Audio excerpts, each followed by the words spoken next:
Welcome to Asylum Atelier. Welcome to my painting discourse. That's what I was trying to say at the beginning.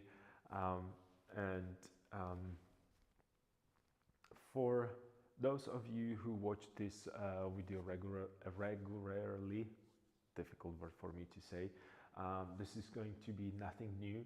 But if you're joining me and you are new to this, please do not watch this video. This is not really a video for entertainment purposes.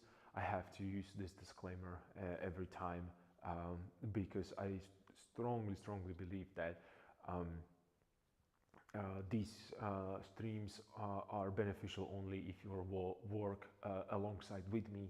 That means that if you have your own ongoing projects that you want to work on, perhaps you want to start with a new project, or you just want to experiment with materials that you have around you or in your disposal, the best way would be really just to sit down or stand up as I'm standing in front of the easel and really work alongside with me. I talk a lot about the composition. I talk a lot about these abstract ideas and also sometimes philosophical things as well. Also my questions for myself and for you as well, they are all theoretical. Unfortunately, answers are only in practice, so that's really big disadvantage. This doesn't work the way that you watch video today, you receive the knowledge, and tomorrow you are able to actually paint. It doesn't work that way, unfortunately. I learned this the hard way because I thought that I can consume enormous amount of videos. I can actually absorb enormous amount of knowledge, and that will give me somehow advantage. That will give me edge over the other painters. And I kind of forgot that painting is actually about applying pigment on the canvas or a surface that you prefer. Whether it's canvas, as in my case, or it's a paper, or it's a I don't know, bristle board, or it's a MDF board, or a fresco. It doesn't really matter. The principle is the same. That I have some idea, I have some questions about how to do it. I receive the answers, I receive the knowledge, but then at the end of the day, you have to come and you have to mix the pigment, put it on the brush, or a palette knife, or a finger, or whatever kitchen utensils that you use for applying pigments to a prepared surface, and then place it there, and then actually judge it whether or not all these, I don't want to say artificial, but all these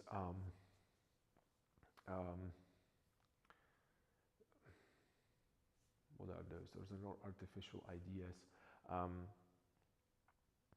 Theoretical ideas that you have in your head, whether or not they're actually applicable in the real world. You can also think about painting in terms of the kind of a bridge between philosophy and science, because I'm taking something that does not exist, or actually I don't want to say that it does not exist. It exists, but it exists in the imagination, so you can't really touch it, you can't put price on it. And then translating that, invisible information into something that you can actually touch or see or use any out of the five senses to actually use, except eating. I wouldn't recommend you to eat painting. It's not really. Not to recommend, I would strongly advise you not to eat paintings and pigments. We have very many examples of painters that did that and it didn't end well for them. Famously, probably we can talk about Van Gogh. He actually liked, I believe, cadmium yellow so much that he wanted to eat it. And not he wanted to, he actually did try it, and it's really not good thing to do. Actually, like I said, I strongly advise you not to do that. But I don't want to go again on these tangents of mine and talking about a bunch of stuff that is not actually related to. Actually, it is related to painting, but it's not related to today's topic. Since this is more about that composition and theory of composition, I don't really give you that kind of a oh, here is the grid, here's a canvas that was divided into thirds, and we know that if we're grouping it into thirds, or not when we are grouping it, that is kind of the old school canon that we think about. We talked about previously about 8 heads being the length of the figure, but these are more of a aesthetic choices, but they're very valid. I don't want to say that you should disregard these things, whether it's that rule of thirds or golden ratio, or any other diagonals, rhythms, edges, so on and so forth. We'll go over these, and not we will go over these. I talk about these things all the time. Not only in my painting, but also in comparison with great masters, whether it's Rembrandt, Velasquez. They are open right here, ready to assist me with my work. But I also have the other table where Caravaggio, Titian, Veronese, if you wish to. One of my very, very influential painters was Tiepolo, also amazing painter that he probably painted every day. I think he was painting non-stop without even sleeping, because when you look on the amount of work that he produced, it looks like it was 7 of them. I know that he had his sons that they were helping him, but they were not as close, as successful as he was. Yeah, so this is about the composition. This is about creating something from nothing. So mathematically, we're trying to change 0 to 1, or go from 0 to 1, and then after we are in that point that we have 1, then we're trying to make 100 out of that 1. So that's basically that's a mathematical equation that I believe that fits perfectly to what I'm trying to achieve, and what you're trying to achieve when you're trying to create something from nothing.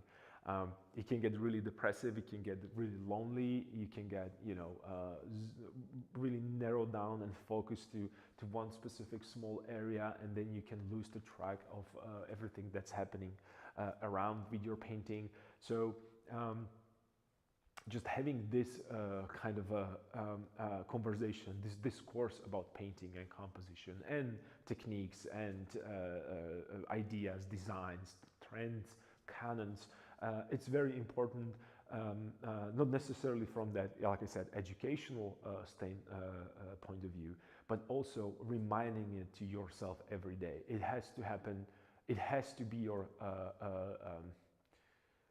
like a daily routine that you have, that you really think about these things. And repetition is the only way how to do that. It's a simple muscle memory.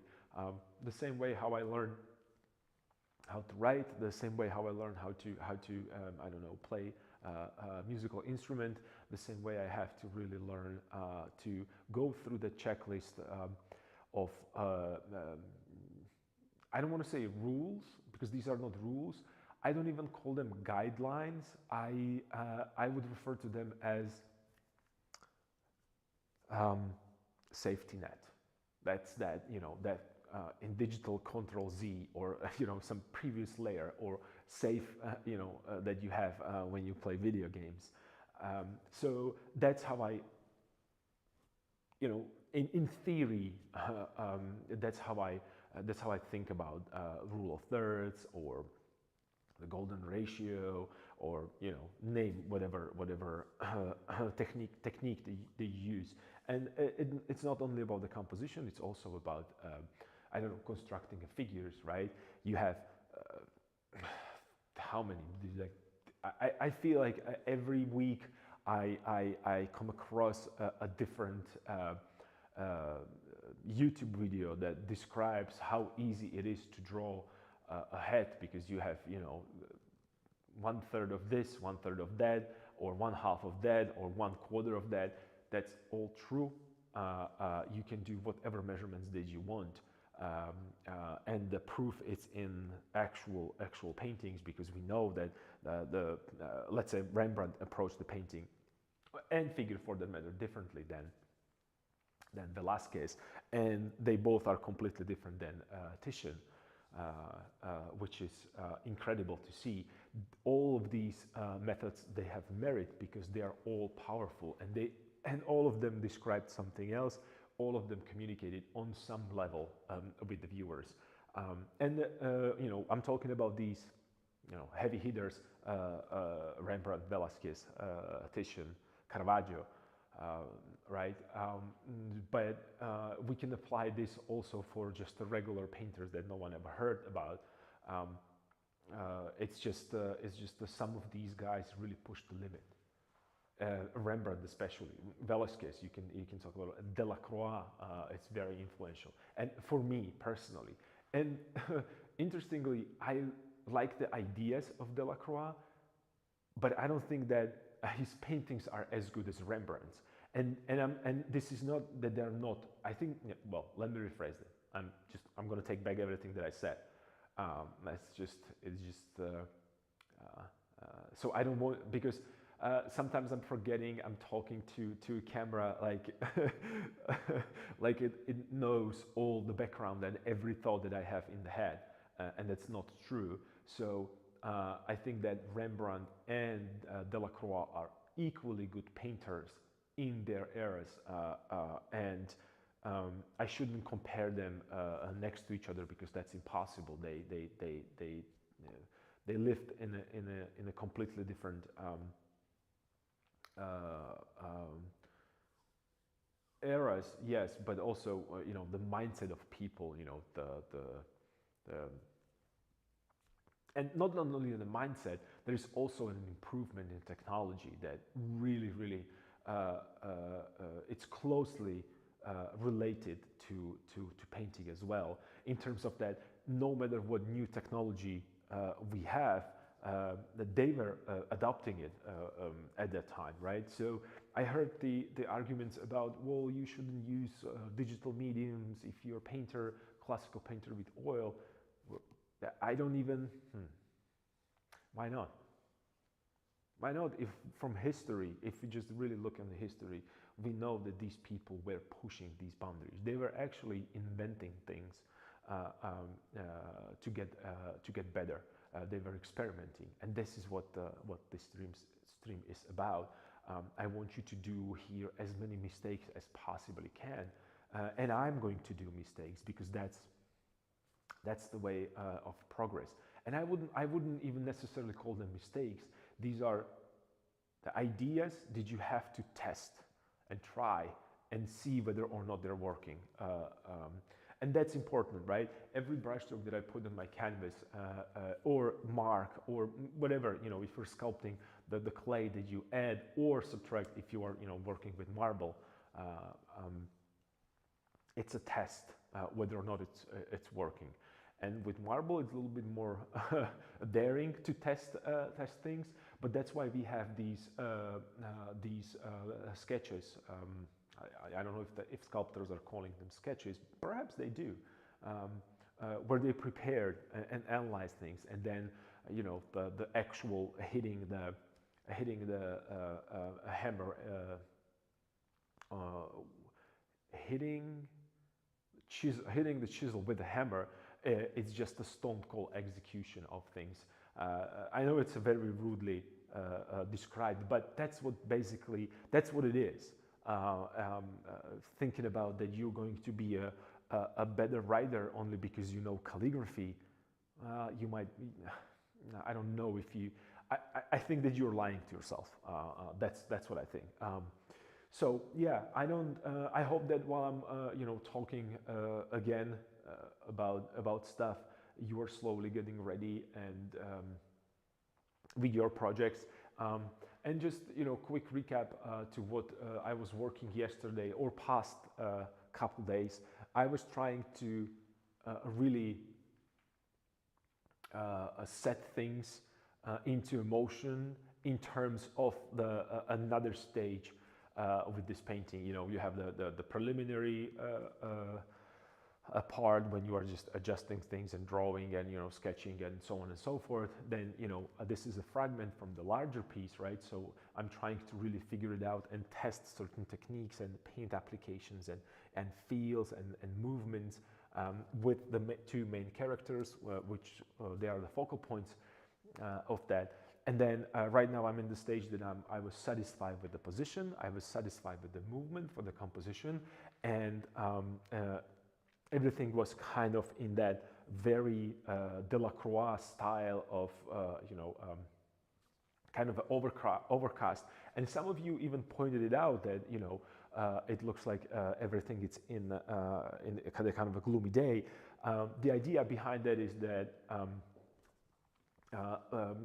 instead of, well, how would I put this? Compositionally, I was reserving all the accents, all the saturations, all the, you know, high chroma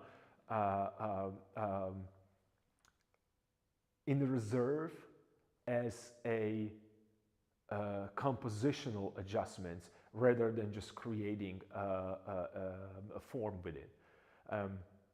In other words, I created form without the strong cast shadow, without the strong saturations, without a strong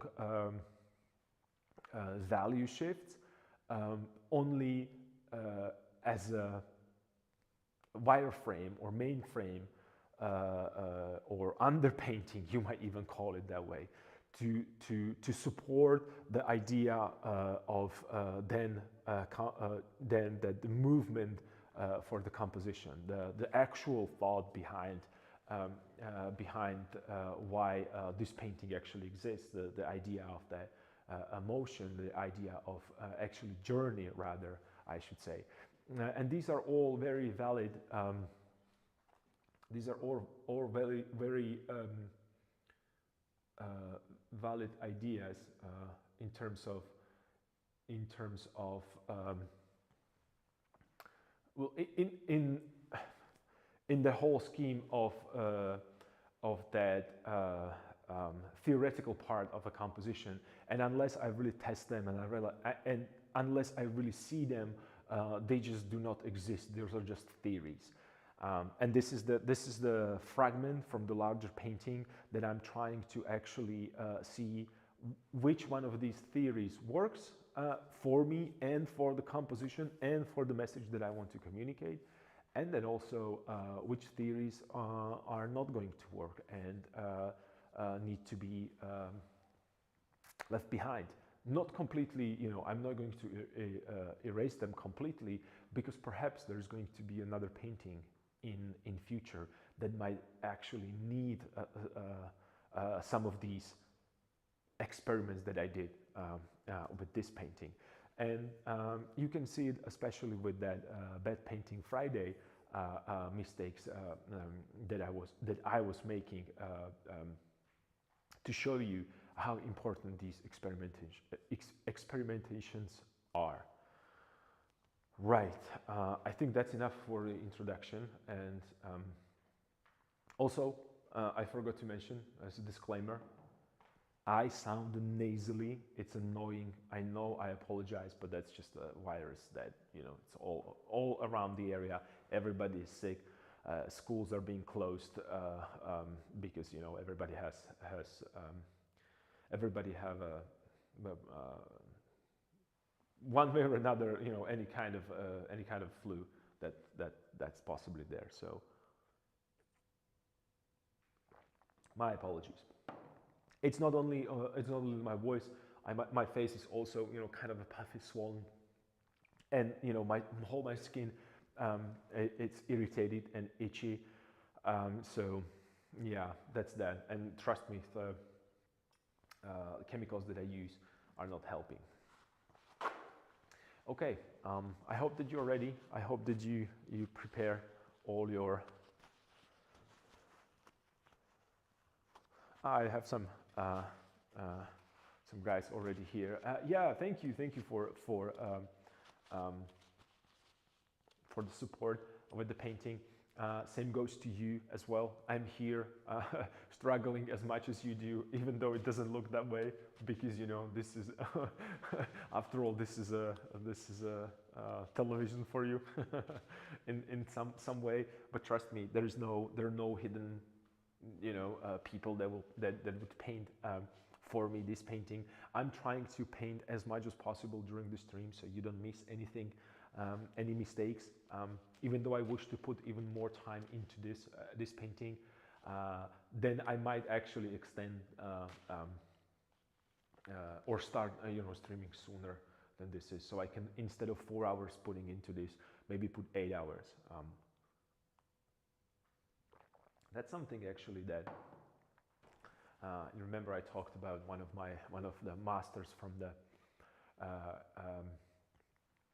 the ateliers that I studied under or studied with, and one particular thought again kind of came to me, or I remembered that about planning and strategizing that preparation for painting or project for that matter. And it was, I'm pretty sure it was Ron Lemon who said this to me, and we were discussing this, and he mentioned that if you're planning, am I lying? If it was him, I apologize if it was someone else, but I think it was him, because I used to have a lot of these theoretical discussions with him, and he mentioned that if you're planning, to execute something,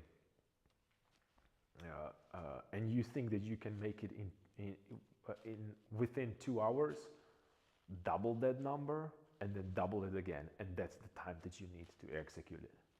And I really did not believe him. And then he was just okay, that's cool. That's fine. You're just gonna learn it your own way. You're gonna lose your hair. You're gonna be in enormous stress because you mismanage your time. But for a student of classical painting, if you think that you can make that portrait in 2 hours, wow. Like I said, you are, I don't want to say that you're lying to yourself, but you are underestimating the steep learning curve, and also unexpected unhappy accidents that can happen during the painting process. If you are advanced and experienced painter, you might eliminate some time consuming issues by understanding what canvas are you using, understanding what kind of pigments are you using, understanding what brushes do you have, understanding what medium do you have, understanding that how complex you can go and still hit the time frame. So be aware of these things. It's still really kind of an important thing to keep in mind.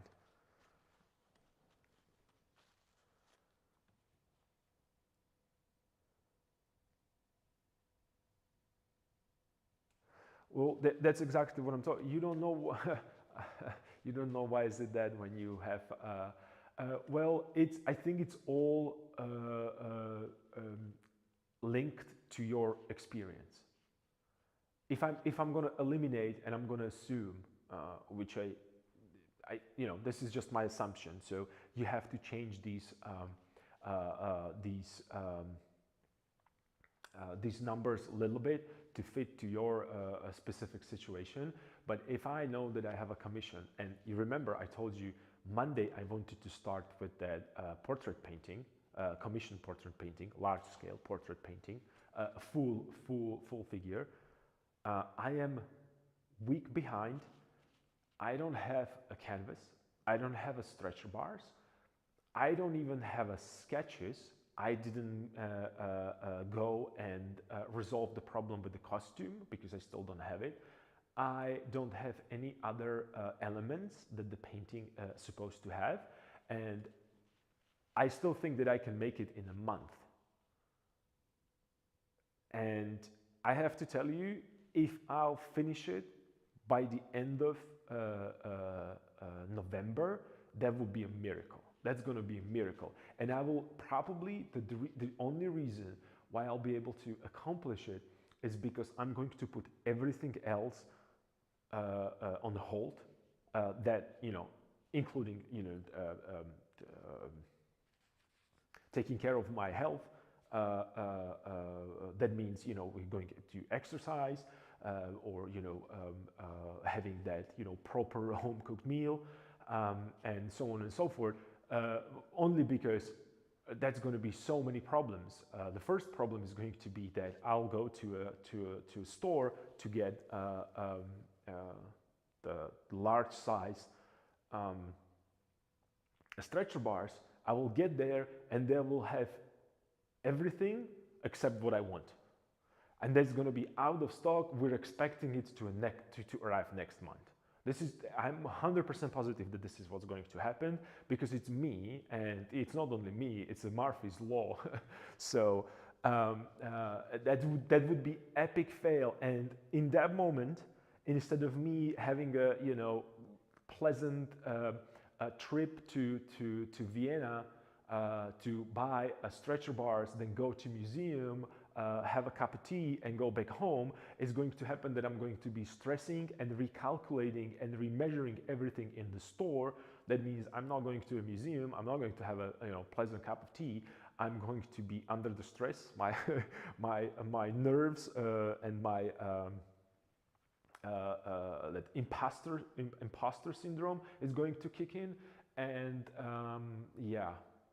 So you might have a different, have a different kind of problems than I have, but making sure that you can actually account, and you know that this is what's happening to you repeatedly, you can eliminate some things. So I know that I have some stretcher bars that can fit if necessary, because I have a lot of them. I have some pre-toned canvases in case that I have to, do something.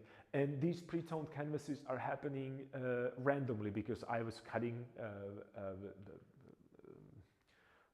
large, the roll of canvas, and I had some leftovers, so I decided to stretch them. And then other artists that were here in my studio, when they were actually toning their canvases, I asked them, could you please tone mine as well? Here is how I want it. So I'm preparing for that, the really bad situation that's going to happen. But unfortunately, we used to just think that, oh, I can learn everything day before the exam, and that night I'm going to study all night, and morning I'm not going to even sleep. I'm going to directly to that examination room, and I'm just going to do the exam, and that's it, and that's cool, I'm fine. It doesn't work that way with oil paint. Oil painting takes time. Oil painting takes days, months, and especially if you paint like I do, that you really enjoy these thick layers, and then using scraping it with palette knife, razor blade, or maybe even sanding it down, and then moving things left and right. So I have to. I can't really put the number on that. I know that it's a long time. So for me, thinking that I'm just going to start painting day before the actual the actual painting being handed to a person that it belongs to, it's crazy. It's crazy. Let's hope it somehow goes better than well, and that's actually a great comment, and you raised important, valuable idea there, that yes, I'm hoping that it's going to go better, and I shouldn't. I should be strategizing, or look at this really from like pure numbers. Like I should probably sit down and crunch the numbers. Look, you are working 4 hours a day on this painting. That means that 4 hours of your day it's on this painting. Then you have excuse me, private lessons that you cannot just skip. So there's another 2 hours a day. That's already 6. And then you have other projects that you are working on that you need 2 hours. That's already 8.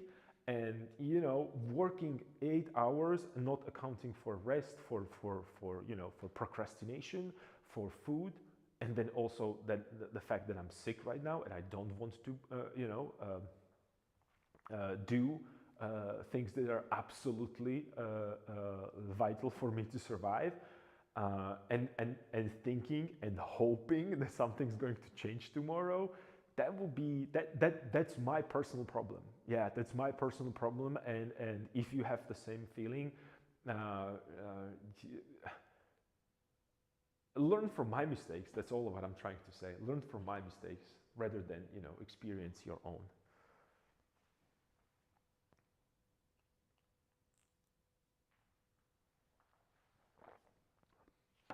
And all this, it's still nothing compared to the fact that what if I won't have enough money to get a new stretcher bar? That's a whole nother discussion that does not belong here, but you have to take that into consideration as well, that sometimes the limitations that you have are not necessarily your skill, but sometimes it's also what you can afford in that particular time. So let's assume that I have enough money and resources to go and just buy it, because there are times, and there were times, and there are probably going to be times I have to be thinking about that I will have to do my own stretcher bars. That means that I have to go to a store to get wood, which is another couple hours that you have to add to the preparation. And that's only if you have the tools to build that and you know how to do it. And if you don't know how to do it, you need to learn how to do it. And these are all the things that if you are not experienced, you don't know that they exist. You don't know that they are going to be there, and they're lurking in the shadows waiting for you. And then God forbid that, not God forbid, and then on top of that, we are human beings. We have, some of us have wives, kids, girlfriends, family. So they need the attention. It's demanding.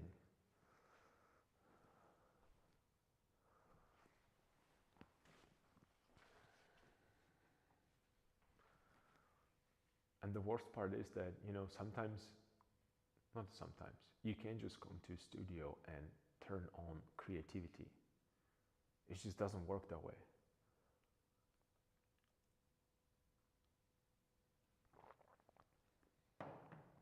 And like I said, the worst part, or the most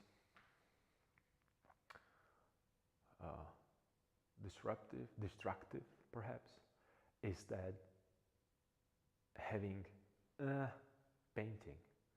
I would rather, I've said this a million times and I'm going to continue with this. I would rather have a bad painting than painting. It's that kind of a painting that it doesn't bother me, but I could live without seeing it. Well, I would rather have a painting that everybody hates.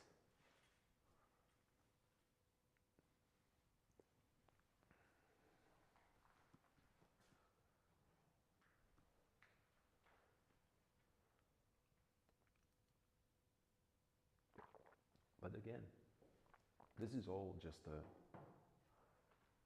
just one part of the equation, and even though I'm saying these things, they are, like you mentioned as well, it's not always that way. But since I know myself, I don't want to lie to myself. I have to be ready. for these things. Not only I have to be ready, I have to prepare. I have to prepare solutions for them.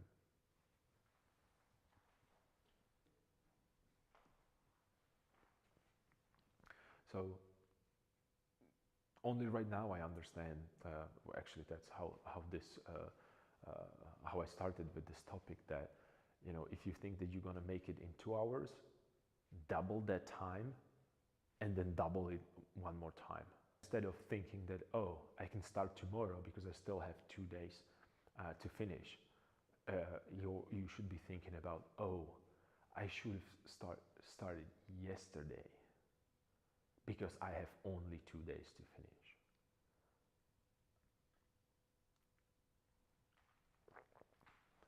And then if you have a spare time afterwards,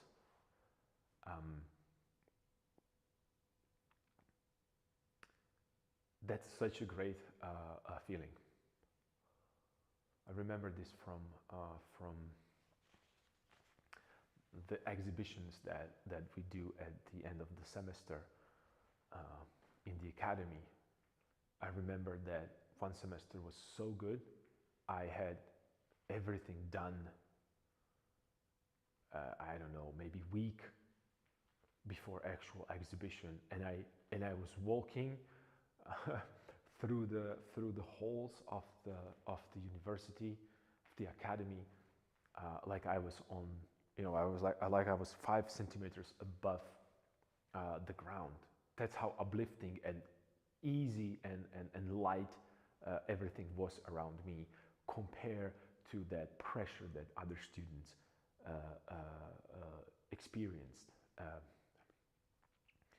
And I don't want to say that it was amazing in terms of that, I was not making fun of them or, doing the idea, me being cool and collected in terms of, the stress. It happens. I think it happens by accident. It wasn't that I was planning on it.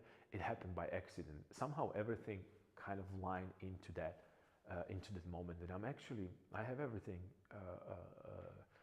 completed. I can still continue working on this, but I don't think that there will be any benefit to it.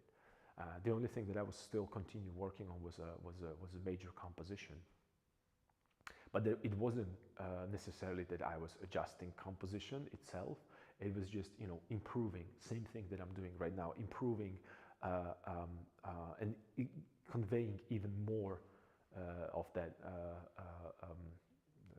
information that I want to communicate. I'm sorry, excuse me. It's pretty bad in the microphone. My apologies. This is the signal for me to stop talking and start working.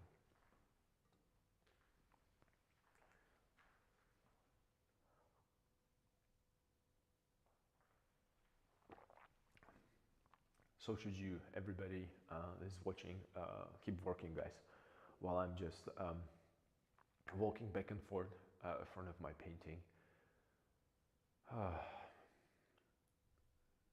Trying to convince myself that it's time to work on the hands, and I don't want to.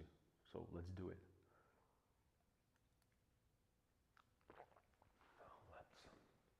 I'm going to put myself into a position of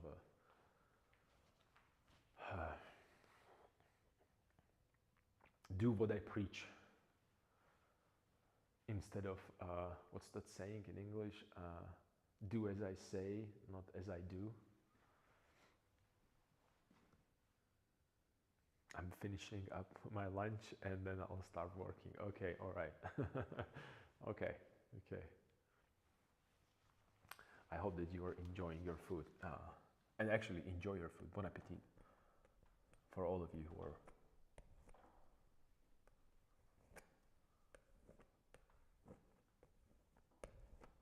eating.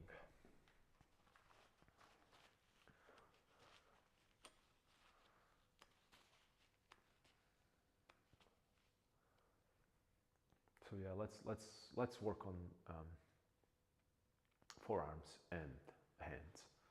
Um, it's going to be a tough day today, so I hope that you guys are ready, because this is going to be, you know, bed painting Friday on Thursday. Ah.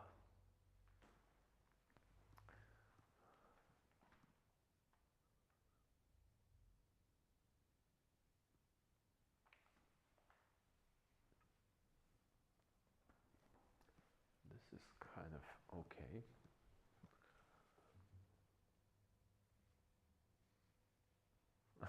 I like that. Apple Lab. So you had apple for lunch. That's awesome. I wish I can just have apple and feel that, you know, satisfactory feeling of fullness in my stomach.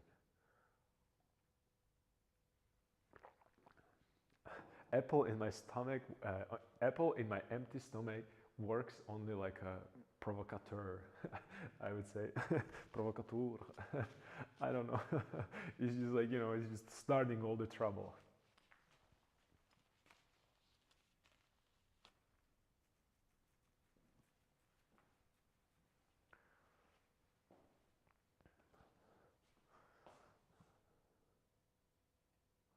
Oh, okay. So you add a little bit more of a substance, and you have the same thing with the apple. Yeah, yeah, yeah. It's always just, you know.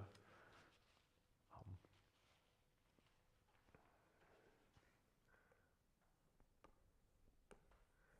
it's like I eat apple, and my stomach is like, all right, it's a warm up. Let's get ready. It's just it's open. It's ready. All the everything is in motion. And then I'm like, well, that's it. What else do you want?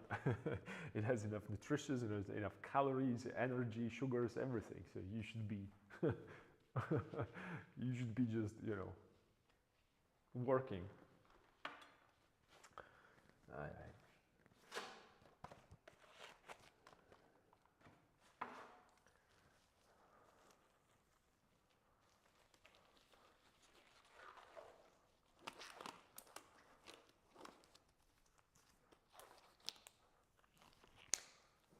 Okay, so gloves on.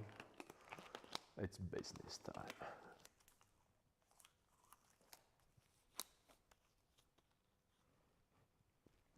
Yeah, it would be cool if stomachs could understand such a simple premise. Here is an apple, according to a chart. It's this and this calories. I'm going to put this amount of energy there. It has to be enough for you. Period. And stomach would be, ah, okay, thank you.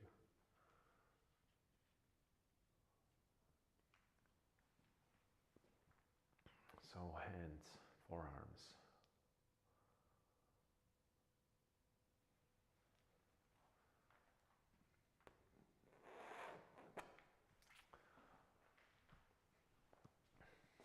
Yeah, silly stomachs. Yeah.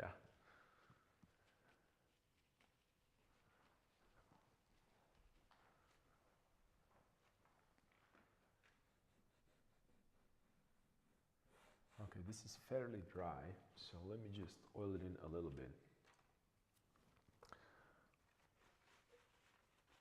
So I have a better understanding of what's happening there.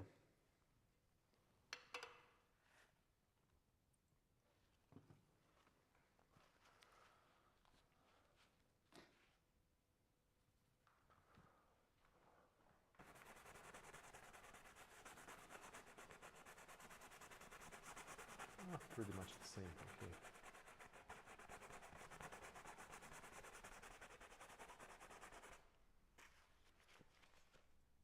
Cool.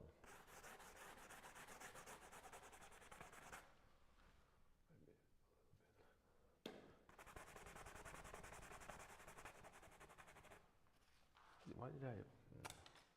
Wrong brush, wrong brush.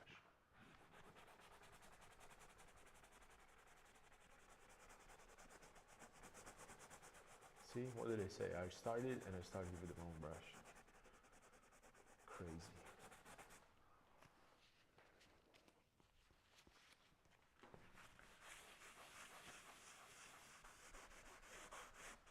So I'm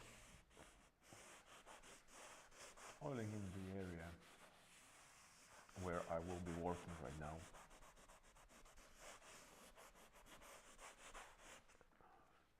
And I don't think it was absolutely necessary, but since that was a really kind of a older layer that I was not touching, I just wanted to see it, pop or shine. Depends on, but it looks okay. Yeah, you know what? They don't look that bad. But still, if you look at the composition, this is just such a complicated area right here, because I have one fabric, another fabric, the pole, the hands protruding, foreshortening towards us, another piece of fabric right here. It's really, really, really complicated part of the painting. I think it's the most complicated part because so many things are happening there. And based on this, I can also tell for myself right now when I'm looking at this, this is the main idea, or not main idea. This is a spark. This is where that thought for this painting started, with him holding this and walking, and it shows that that's probably the most complicated part there, the most challenging in terms of execution, right? Well, him generally, because he's supposed to be going forward, he's supposed to hold this, and he's not only holding that staff, he's also holding that painting together. He's holding that idea of journey together. And I don't want to say that it's, and I'm purposely not pointing out, and I'm not assigning that this is Methodius or Cyril. It doesn't really matter because names are not important. The overall thought, that accomplishment that they created, that's important. By the way, these two front figures, they don't even need to be Cyril and Methodius. These two figures could be them. They might not even be in the full composition, because it doesn't matter. It's not about them. It's about the whole idea. The name of the painting or working title, it's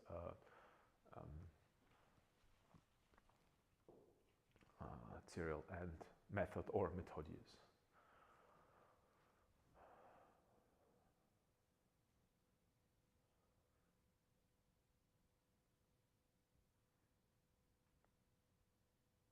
So it looks okay right now. It's a right position, it's a right size, correct shape. We just need to right now to make it a little bit more, even more cooler, even more expressive. And again, some of you might struggle, and I did as well, because I didn't understand what it means to continue working on the painting. Continue working on the painting means not repainting everything every day, all the time. As you can see on my face, there are still places that were there before. Hair has been here forever. The cross and the pole has been here forever. I'm trying to add and subtract things that are not essential to the painting. Same goes for these hands. I'm going to try right now working on top of existing thing, not just, oh, I need to repaint this completely because this hand is not, or forearm is not good enough. It is not good enough, but it has a solid structure. It has a solid direction. It feels that it has volume, not a lot of volume, but you feel that it has a volume. And these are the things that you have to analyze um, and really think about them, and that will be the starting point to move forward. And that's what I'm doing right now. I'm actually talking, but this is what's in my head right now. What would be the best place to start? What would be the best place to really advance this? And the reason is because if I start, for example, here in the elbow, which would be kind of a natural idea, because I want to start. We're actually from a shoulder, right? I'm going from the shoulder to elbow to a hand, because that's the natural progression. It sounds logical, but the elbow, it's not necessarily a strong compositional point. Well, let me rephrase that. It's a compositional point in terms of shape, but I don't think that the position of the elbow is going to be affecting overall thought or idea behind this journey as the hands. So the position of the hands compared to a head and another figures are way more important for me. Therefore, I should start from here and then figure it out how to connect it to elbow. That's what I'm thinking about. But then again, what's the purpose of painting and rendering perfect hands if you then you cannot connect it to an elbow, and then elbow you cannot connect to a shoulder, which is connecting to a body where the head is, right? The main focal point. So there's that kind of a back and forth between what I want to do, what I should do, and what is best approach, or what would be the best action to continue to advance. So that means that, and then goes back to that idea that if I paint something really small here, it's not affecting its surrounding area. Well, it's affecting its surrounding area immediately, but it also affecting the whole canvas.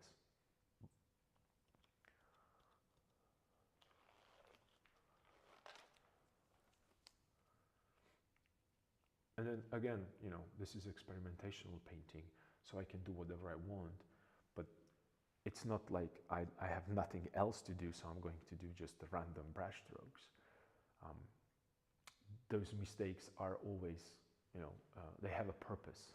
And like I said, I don't want to stop calling it mistakes. I want to start referring to as options that you decided not to use in this particular painting at this time.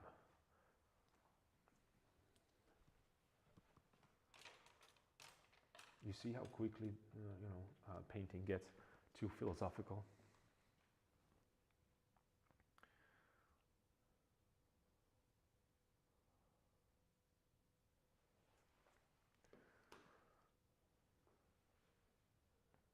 So I could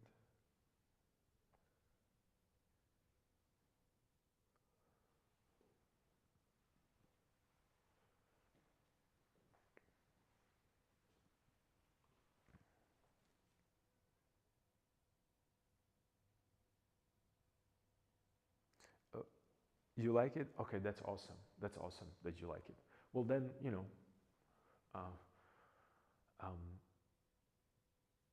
these streams already, in that case, these streams make sense. It's just the one person that I'm helping. That's okay. That's more than enough. That's more than enough. And you know what? I'm not. Do you know what's interesting about this?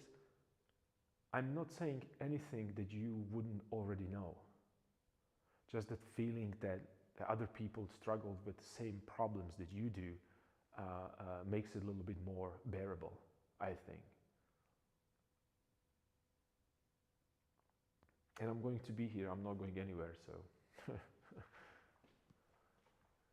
hopefully, that's where the hopefully probably fits perfectly. Hopefully, I'm not going to be here and not go anywhere.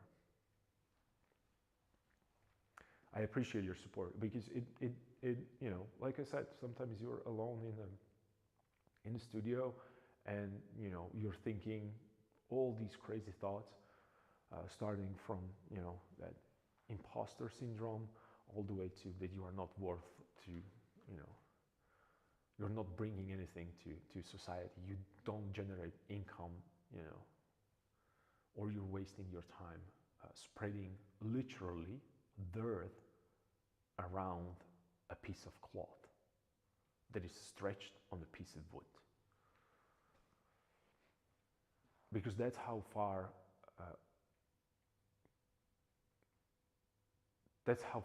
it can get very quickly, you know, thinking this way. It's just that, you know,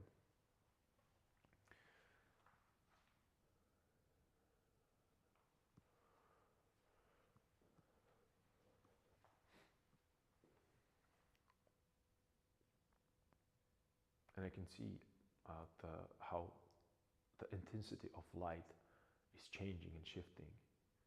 And I have to say, the painting in this particular kind of a half, it's like it's not the full strength of the sun, but it's not completely dark and gloomy or overcast. It's a perfect. It's just that, you know, the really saturated parts are not as saturated as when they're being hit by direct sunlight, and the darks are not as dark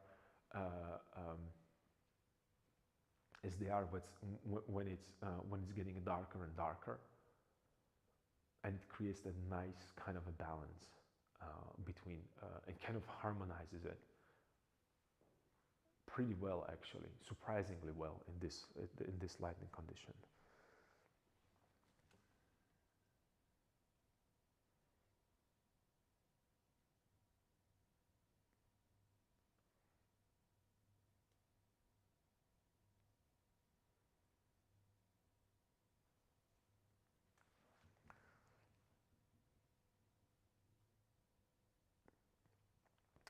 Yeah, you're right. Not many people realize that. Actually, I would go even further, and I would say that not that they don't realize. I think they don't care. Unfortunately,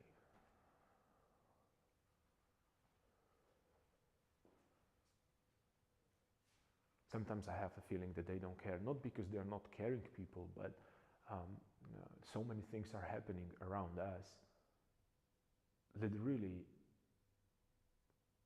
that idea about the priorities that are on your list are, for many people, it's very at the bottom of the list, which is crazy. Because I truly believe that people need art to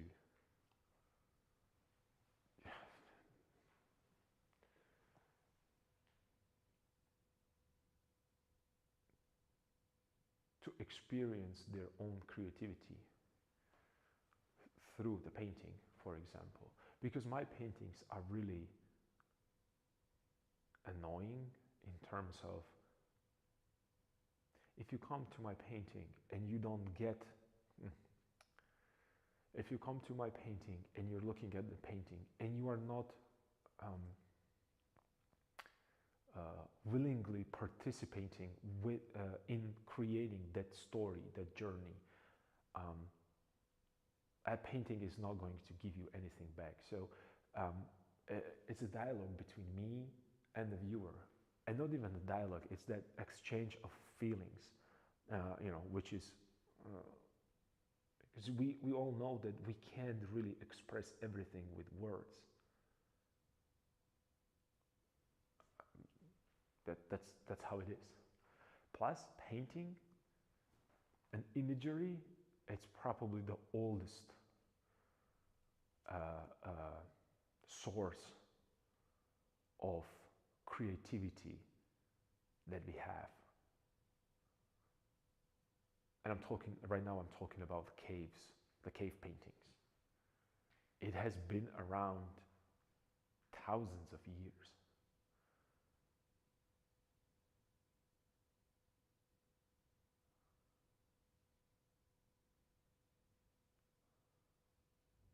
Most likely people couldn't write.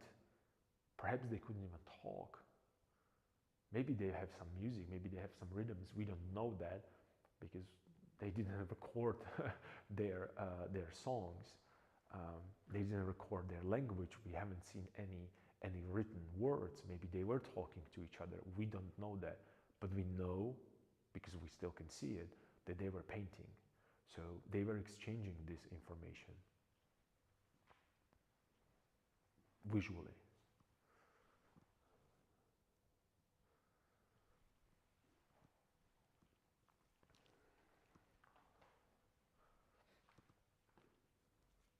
So that's and continuing that idea that, you know, when you're looking at my painting and you are not willingly participating in that conversation, that painting is not going to give you anything back. If you're willing to look at it and think, oh, who are they? Which one of them in this particular day am I? Am I the reliability?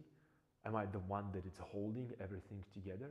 Am I the one that is actually need a support, that shoulder to cry on? Am I the one in the behind that it's kind of ready to take the front place whenever it asks? Am I the one who's carrying the icon? Which one of these people at this particular moment am I in my life? And how much I want to, how much it changes when I come to see this painting, I don't know, 2, 3, 5 years from now. How am I going to change when I'll be looking at this painting 5 years from now? And I'm thinking about this, and you can see that I have a strong character. I have a character that it's holding and carrying the manuscript, but it needs that little help because it's a really heavy burden. And the more I'm looking at this, and someone mentioned, I think some of my colleague painters told me that because of those big feet, like Rubenesques, not Rubenesque, Rodenesques feet, the huge feet and huge hand, they look like a hobbits. And I immediately kind of, it clicked to me that it's like a journey of Frodo and Samwise.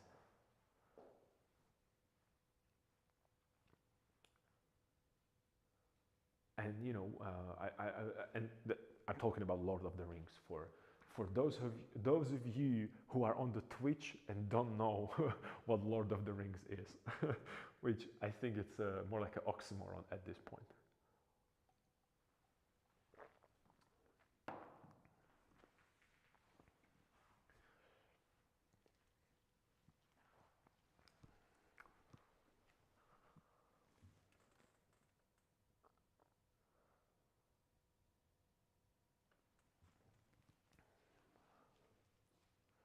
So I'm still going back and forth, and it's taking me really way too long to place the first brush stroke.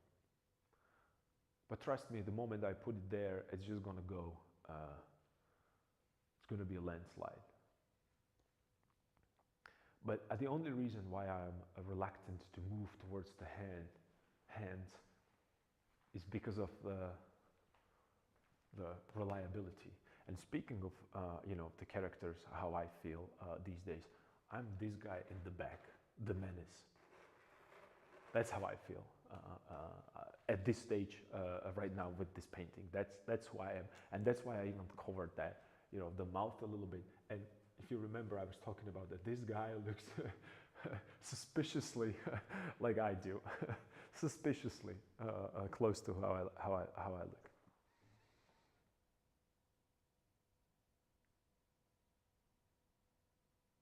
You're absolutely right. At this point, it's way more important to know exactly what I'm doing. Yes, yes, that's, yeah. And you remember yesterday I was talking about that frontier, or 2 days ago? I don't even remember. Most of the things that I'm talking about when it comes to composition, specifically this composition and the movements and motion, it's the frontier for my brain. I am really at the edge of my own understanding of a problem. Um, and being in the studio alone, and then being in that position that you are at the edge of your own understanding, where you don't know what next step would be, that's really difficult and mental health depending tasks. So be careful with these, so you don't get into that, you know, that kind of a state of despair, because it's not going to help.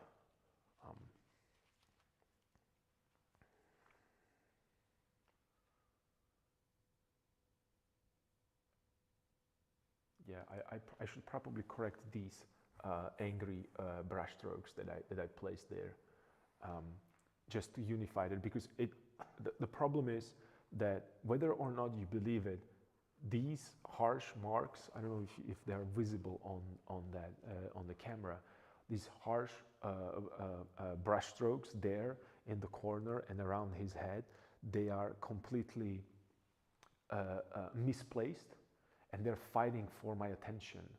And if they're there, I'm just going to I'll try to compensate for them somewhere else where it's not supposed to be. So let me get rid of those first. And again, I have multiple options. I can try to scrape them down. Ain't going to happen because they are. So let me try trusted sandpaper. No, because there is not enough. Okay, so I have to simply repaint it. So let me maybe start and kind of, you know, warm up myself with just a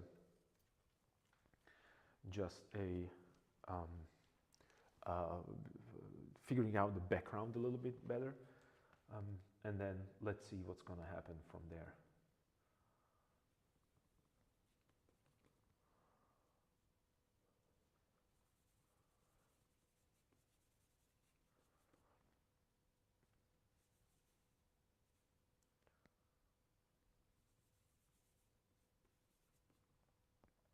And I hope that I'm not mouth breathing into the mic.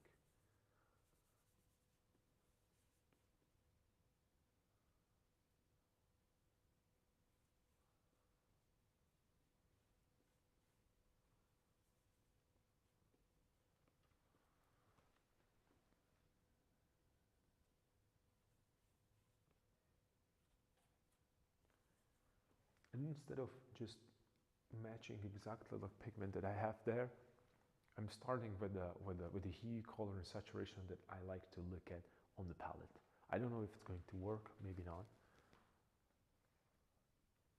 Well, actually, let me see. I think it's all right. I think it's going to be all right.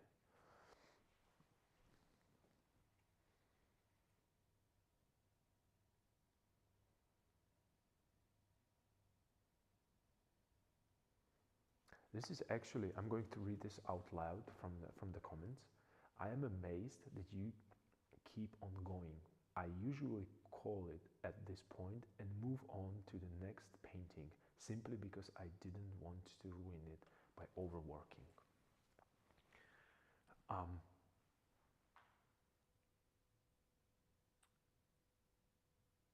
Truth to be told, you're absolutely right. With moving to another painting, to be afraid to not overwork it. But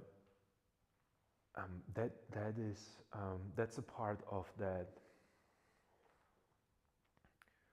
You remember I mentioned that when I feel that something is wrong, I'll just repaint it completely.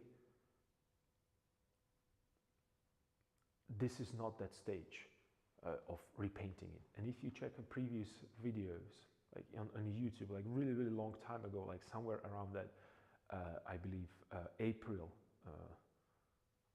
March, April dates, I've been struggling here for not hours, for days, for weeks. I didn't know what to do. And there is another point where there was no background there, so I put the background and it changed again. The only thing that keeps me going is that I really want to see final result. And I know that the final result could be worse than it is right now, but it also could be better. And when you think about it, yesterday I was painting this, and I don't want to say that I was struggling, but I was, complaining about it, and it's not perfect. By any means, it's not perfect.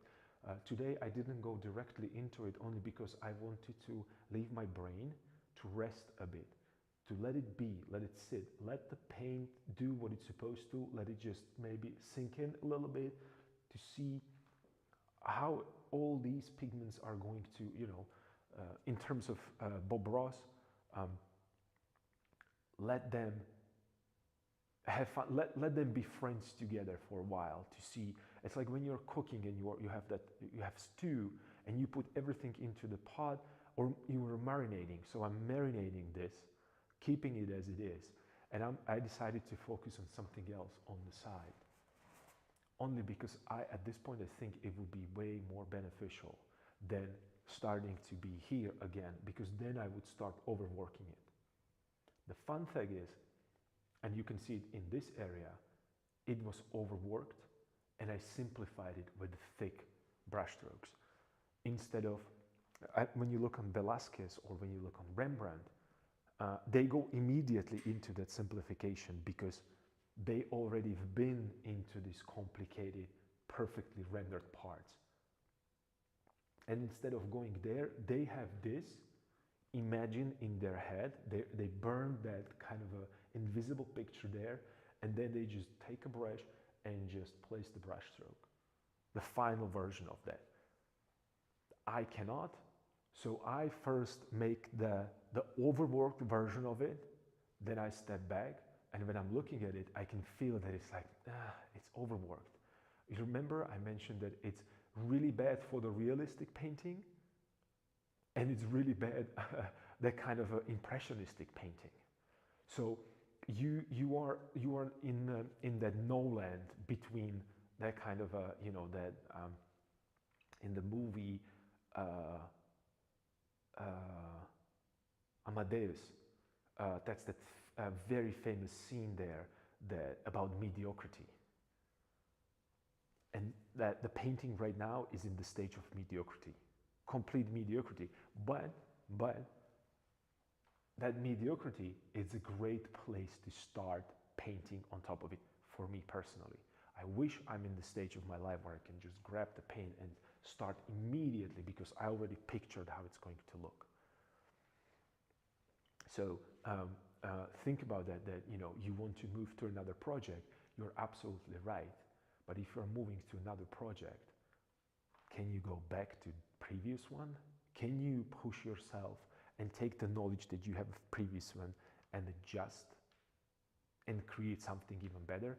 This is something that other students in my classroom and in the studios never did, and I was really not angry with them. I was critical to this, that the semester ended, you saw your paintings in the exhibition, you put them down from the wall at the end of the exhibition, you compare yourself with your peers, with your exact peers. Those are not teachers, those are not other painters, these are people that paint next to you.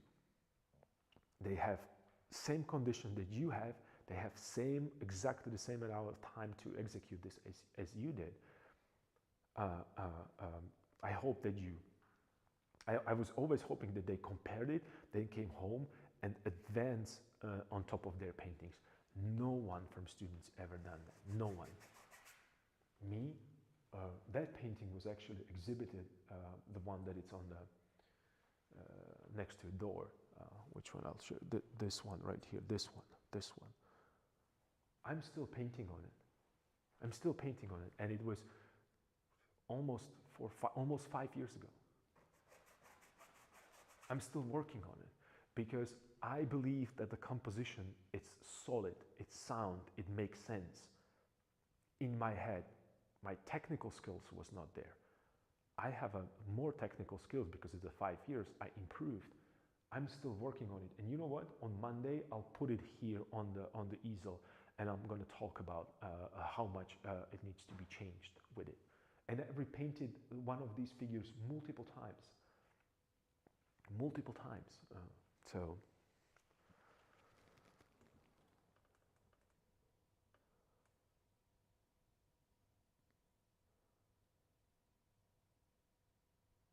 you're absolutely, even the first day with the pigment and the brushes,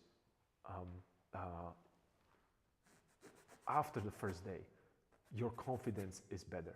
The lack of confidence for me happens when there is a problem and I didn't find the solution, so I feel that I wasted my time.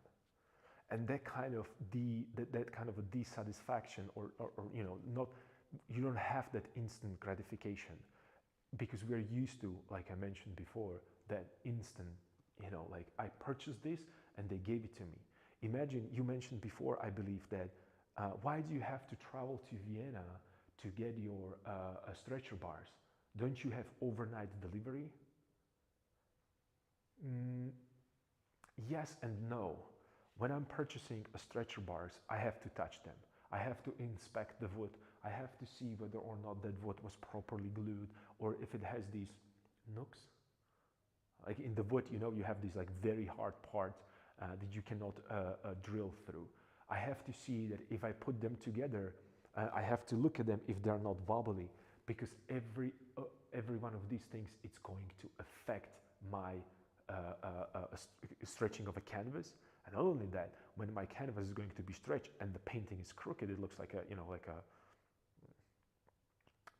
like the blades on the mixer or on the helicopter. I'm going to be annoyed with my materials. The materials are going to work against me, enormously against me, and that's gonna add more and more frustration with already a difficult task that is ahead of me, which is painting itself. So I go there and I really go through multiple of them. I'm checking, and I know I'm there 1 hour. It's a ritual. I'm looking at the straightness. I'm looking at the wood. I'm checking the whether it's dry or it's there is a moisture there, because that all affects. Those are still, it's not living thing, but it's not a metal. It's a wood. It works. It warps. It works. It warps. I'm rhyming already. And it's very, very important for me to have a full control over the materials that I'm using. The moment your materials are working against you, that's a day that you should get rid of that material. Or make adjustments so you don't have that problem. And this is nothing, and I'm pretty sure that if you never experienced warped stretcher bar that is hanging on the wall and it looks, everybody is looking at how warped it is instead of how good or bad the painting is.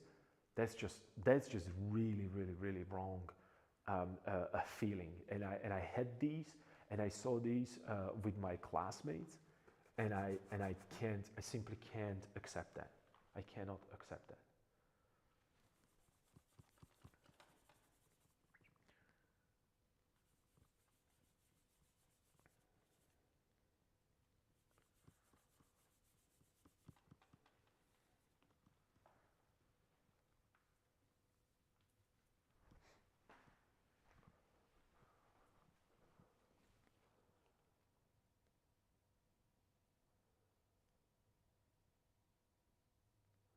Yeah, we're already starting doing the gesso.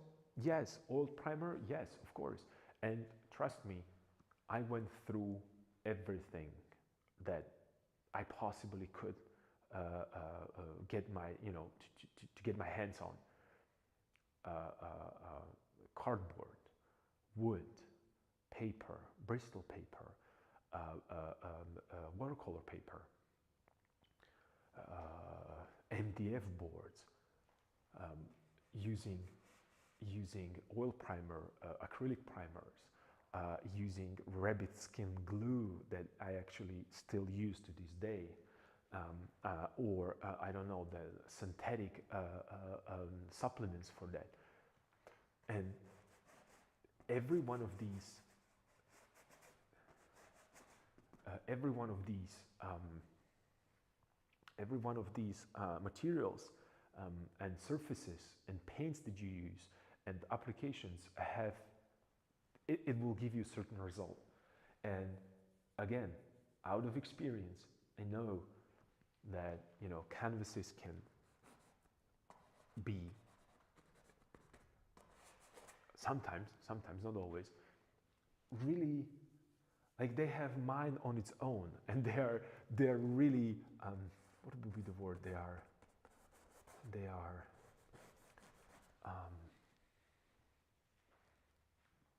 temperamental. I don't know. I'm trying to find that the best description. I would say they have temperament. They're temperamental, and they can really make your day either very pleasant or extremely annoying.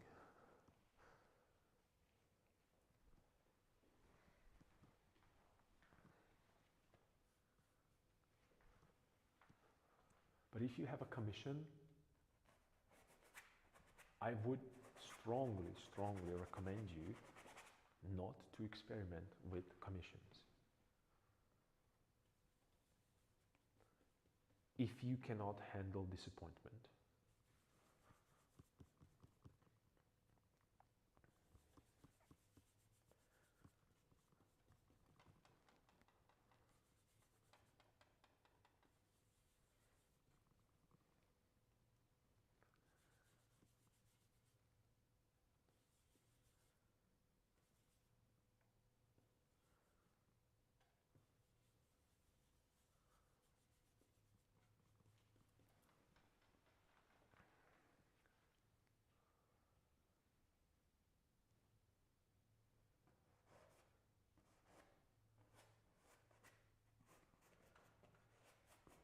Or there's another way how to deal with this, is that if you are, as confident as Rembrandt is or Velasquez, and you don't need to be as good painter as they are, but that confidence with the brushstrokes, people are ready to excuse a lot of your mistakes if they feel that it's a confident and powerful image. Not necessarily the best painting, but that confidence actually really help. And it's that, enclosed circle, that loop, that idea that, you're building your confidence with the amount of hours that you're putting into it, and, the skill, and so on and so forth. So usually you won't be, well, I'm gonna retract that. I'm gonna take a bet, because today there is a lot of overconfident people with zero skills, that they're really selling just the idea rather than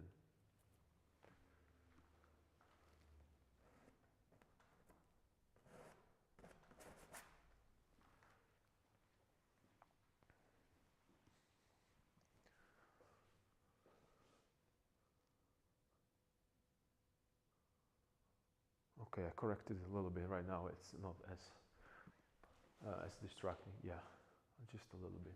I still have to.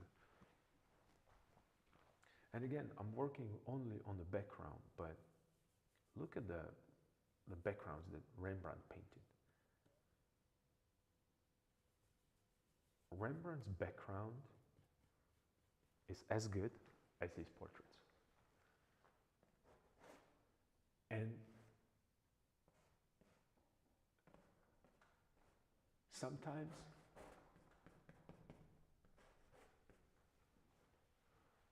it looks like he painted actually portrait in the background.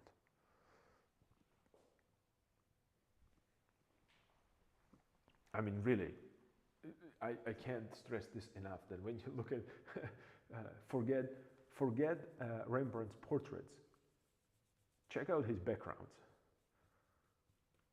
And then, you know, then slowly progress into portraits.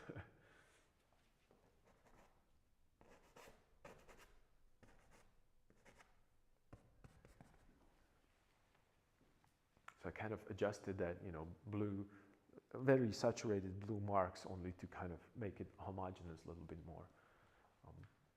I'm not painting strictly over everything there.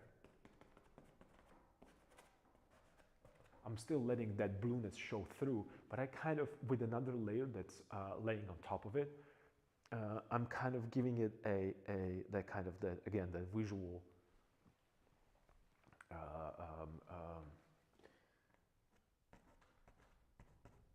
illusion that you're mixing it in your head rather than just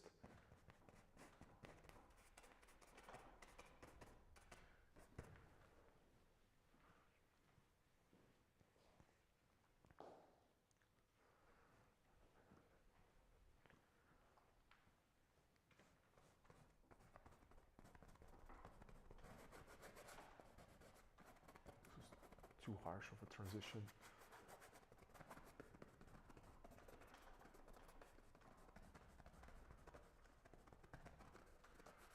I'm softening the edges there. And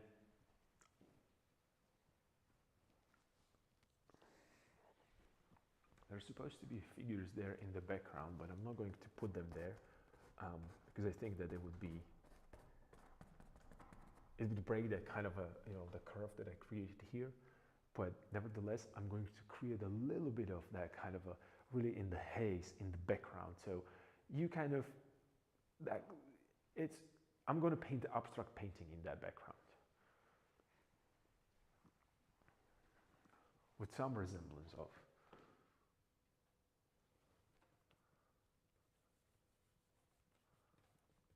I'm going to play with the values. I'm going to play with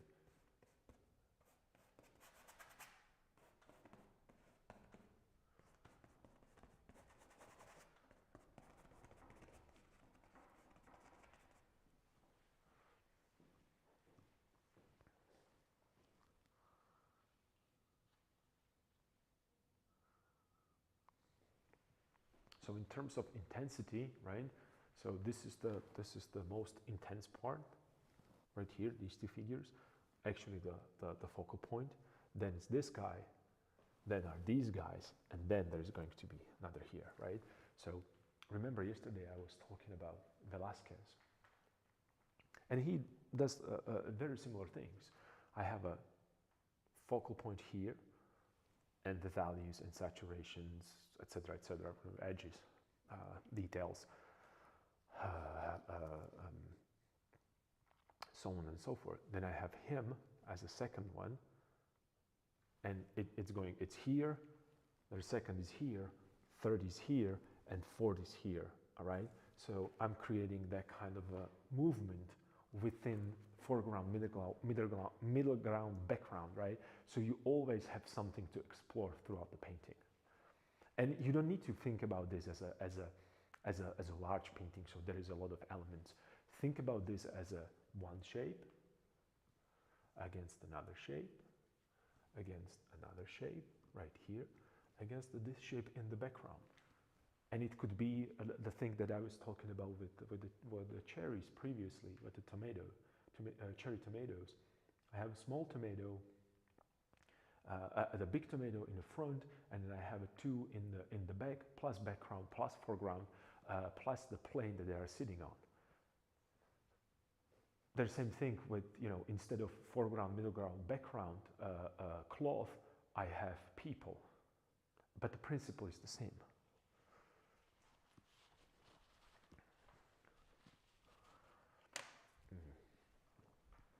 Give me a second, I'll be right back.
Okay, I am back.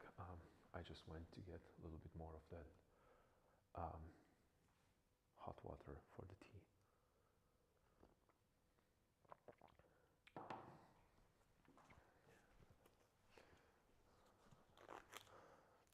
You're working on the composition? Awesome. It's annoying, isn't it? Trust me, if there's one person that knows how you feel, it's me and everyone that actually paints or creates some works of art.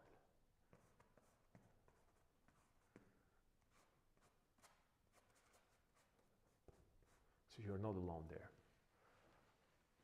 And here's the thing: if you want to,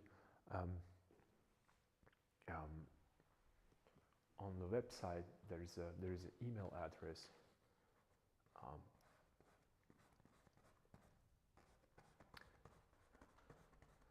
You can send me your sketches, and maybe I can give you some pointers what I think, not necessarily what you have to do, what I think that that might help you to push it forward.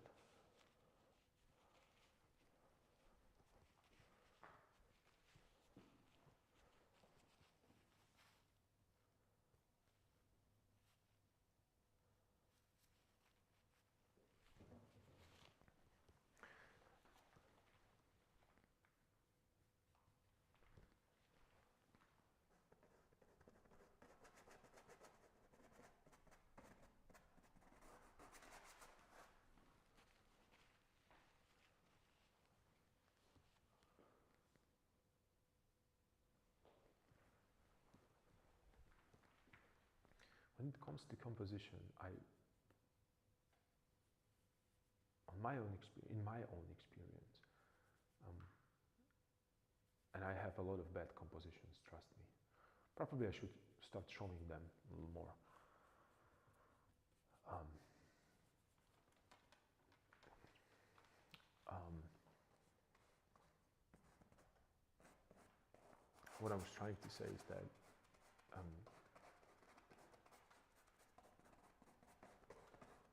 if it's a composition and if it's a sketch, and if it is a sketch, you shouldn't be like strongly attached to it. That would help me. That helped me a lot actually. A moment that I was like, okay, well it's just a sketch. Who cares?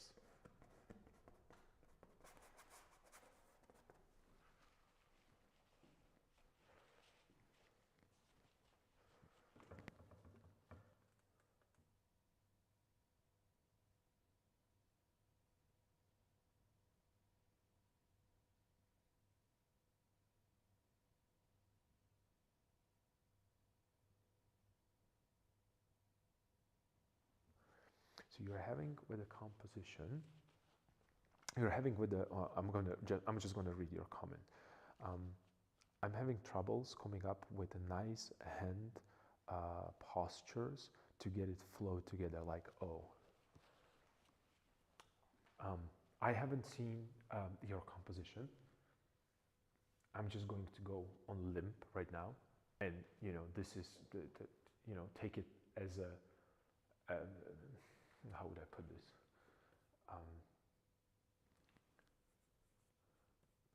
I'm just going to think out loud, and I'm going to point out something with my painting. You remember I was talking about that, the composition and movement.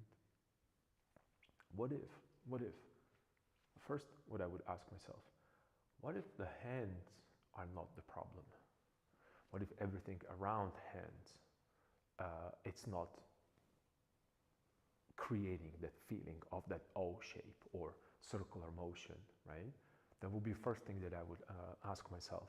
And that's why I would use, not only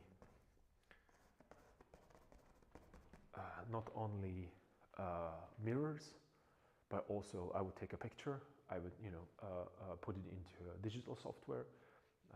That would be one thing. I would simplify what I was talking about. Instead of you thinking about, I don't have arms or hands, creating that feeling. Stop being so, not stop being so, that just came out wrong. Let me rephrase that.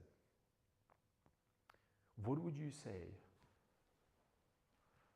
to start thinking about, to not think about the hands as a literal object, that it's a hand that we know, but just a really abstract shape?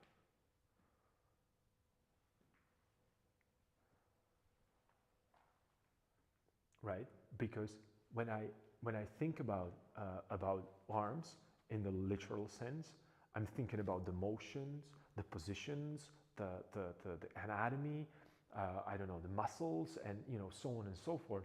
And I'm forgetting that really primitive, really distilled visual information that I want to communicate.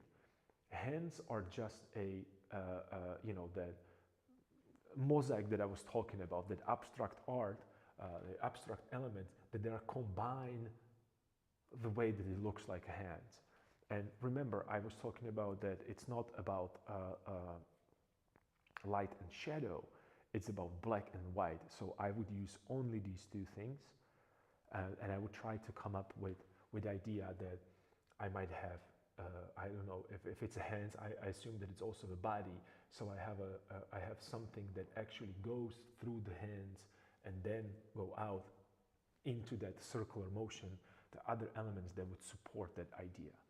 Because hands itself, it's not enough. Or if it's enough, then, you know, paint instead of two hands, start thinking outside of the box. I don't know, like that person has, you know, 20 hands. I know that's a stupid example, but I'm just trying to put you out of that. And not you, I'm doing this for myself as well. This is a really good mental exercise that on the 2 weeks ago, I was making that Bed Painting Friday digital version, which was pretty bad. But I was talking about how creating this still life painting digitally has nothing to do with actual objects, and it's just a visual exercise for me. And I was talking about that the part, the green part, the stem that goes from the cherry tomato looked like a spider coming out from behind that tomato, and it really, for a second, it looked scared because I have, you know, I don't want to say that I have a severe arachnophobia, but I have really, I'm afraid of spiders. And it struck kind of a visual shape representation. It wasn't real. My fear was not real. It was just when I saw those shapes, they kind of jump at me as a spider, even though it was just a piece of a plant organized in the shape of in the shape that represented a legs of a spider. Immediately what I thought of, oh, this is a good illustration. If I ever, I don't know, would need that, I should memorize this, I should remember this, or I should make a small sketch in my sketchbook and then lay there as a compositional idea or compositional component that I can use or recall later when I will need, I don't know, maybe even, it doesn't even need to be spider, it could be actually fingers going from there. And when you think about it, there is no difference than this hand right here. It's an object that is actually creeping from behind and holding something or trying to hold on something. When you look at you know the evolution of a human and how we went from caves to having this, there is one thing that we never had, and let me rephrase that. There is a theory that the reason why we developed tools is because we had nothing else to defend. We were not the fastest animal there. We were not the smallest. We were not poisonous. We were not the most dangerous. We didn't have claws. We had nothing. So naturally, we had to develop some other ways of defending ourselves just to survive. One of these things was a shape recognition. And that means that when I look at certain shapes, they immediately evoke, like innate, it's the genetics, it's something, you know, prehistoric, hundreds of years ago, thousands, and there is the inner fear that it's kind of innate, or it's somewhere there, or something that I cannot express properly. There are better people, they can talk about this, in depth, and there are a lot of great lectures online that you can find about the shape recognition and how we see a pattern and we immediately associate that pattern with, I don't know, oh, that silhouette, that shape, that silhouette. You don't see any details, just a flat shape of a silhouette. You can immediately say, oh, that's a tiger. I have to run the opposite way. If I approach the tiger, he's going to eat me because I don't have claws, I'm not that fast, I'm not even that strong, and probably I'm not even that hungry, so I just have to really run the opposite direction. Same way with this. You can implement certain shapes that evoke certain feelings or motions. I mentioned the fact with the diagonal. This wasn't there before. And these two figures were simply two straight shapes positioned in the middle of the canvas with the gap right in the middle. Compositional disaster. Strictly compositional disaster. So within these two pillars, they're still here. You can still see them, right? From top to bottom, you can still see them. I created diagonal, which is a little bit more active shape that represents a little bit more of action, whereas the things that are, pillars, they are static. They're like trees, been here for ages, and they're going to surpass us, right? There are trees that they have thousand years old, right? So that was the feeling that these people are static, not because they cannot move, but because they're depicted like trees in the forest, and you visually, automatically associate it as a static image. That's just an example of thinking abstractly. It's very difficult, it's very demanding, and it's even more demanding for adults. Kids have no problems to just imagine whatever they want.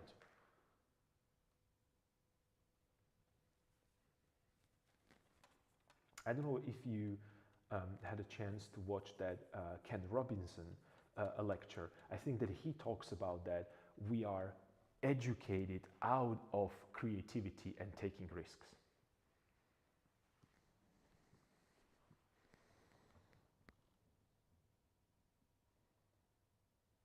Kind of like a universal abstract language, yes.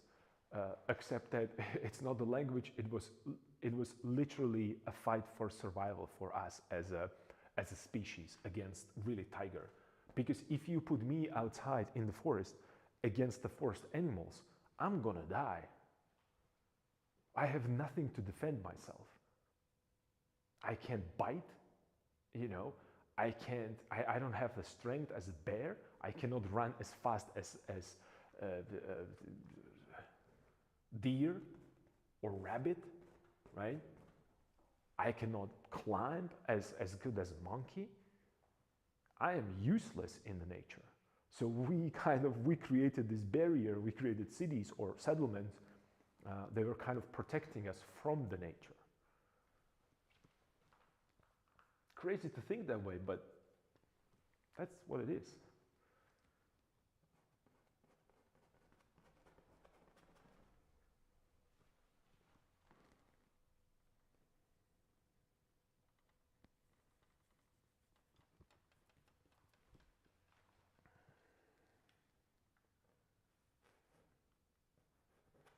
And for instance, right now I'm working with that background. You might think, oh, it's just a background. What's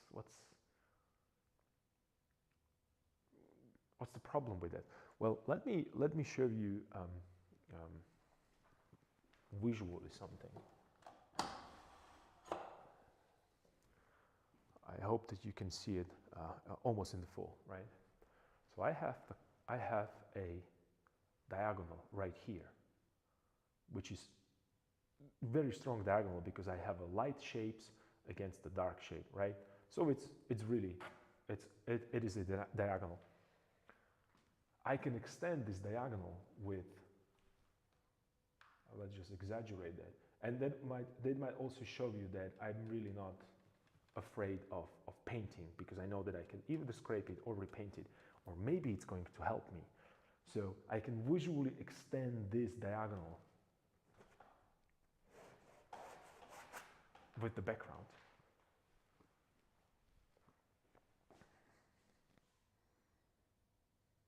Or you can see the red letter N, of course, yeah. But I can visually extend it all the way up there. And my question would be right now, is this extended diagonal helping my composition, or it's working against that composition? And I have to say that right now, I don't know. Why I don't know? Because it's not specific enough. It's not specific enough. But this diagonal does not need to be necessarily in the background only. I can place a really lighter values on his head, and I'm going to push this diagonal visually here. And then perhaps instead of having diagonal here, I want to stop it because I want you to not leave. I don't want this diagonal to lead you out of the canvas. I want to keep you here. And when you look at Rembrandt, master of that, he will never let you go away from the canvas. He won't. He simply won't. He refuses to do that. Do you know why? Because if you leave with your eyes out of the canvas, that's in other terms, you lost interest in the painting, and you're moving to another one. Why is it that? I don't know. Maybe because we have arrows, and when you see arrow that shows you this, well, obviously you're going to look why is that arrow pointing that way? And even worse, if you have plenty of these arrows, it's going to work against you, and you're going to ignore all of them. So you are doing these decisions. So you have the harmony or unity that you are trying to unify things, and then you have variety. But you have to have that unity within the variety and variety within the unity. That's probably the most important lecture about art that I've ever received from Harold Speed. Harold Speed he has the really, really good book, and I think it's called Practice and Science of Drawing, I believe it's the title.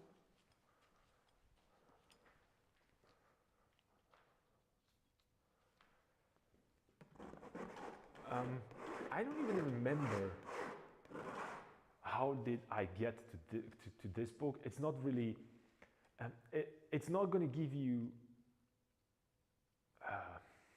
it's not going to help you to be a better painter, because he's not talking about anything concrete. He's not showing you how to mix the pigments and what paints you should buy or what technique there are. But he really dives into a thought behind a composition and how certain elements, he's talking about the mass, he's talking about the movements, the motions. Where is that book?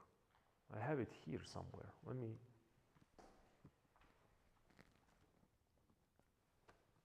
Jeez. I just put conveniently Caravaggio on top of it.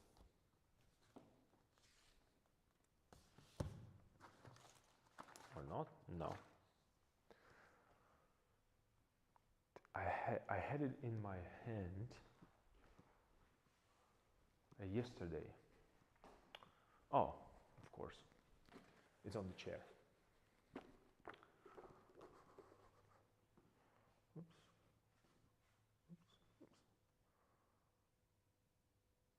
The Practice and the Science of Drawing, Harold Speed. I remember that correctly.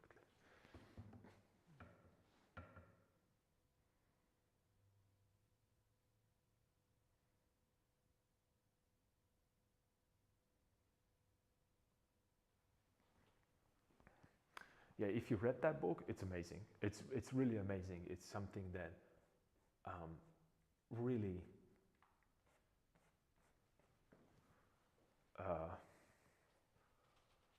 it was impactful. That's probably the word that I want to use. It's impactful. And I think that it explains a lot of, I would say, decision making uh, uh, uh, regarding to uh, old masters.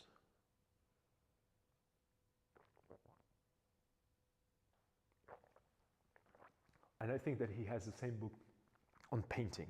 It's called probably The Practice and Science of Painting, maybe.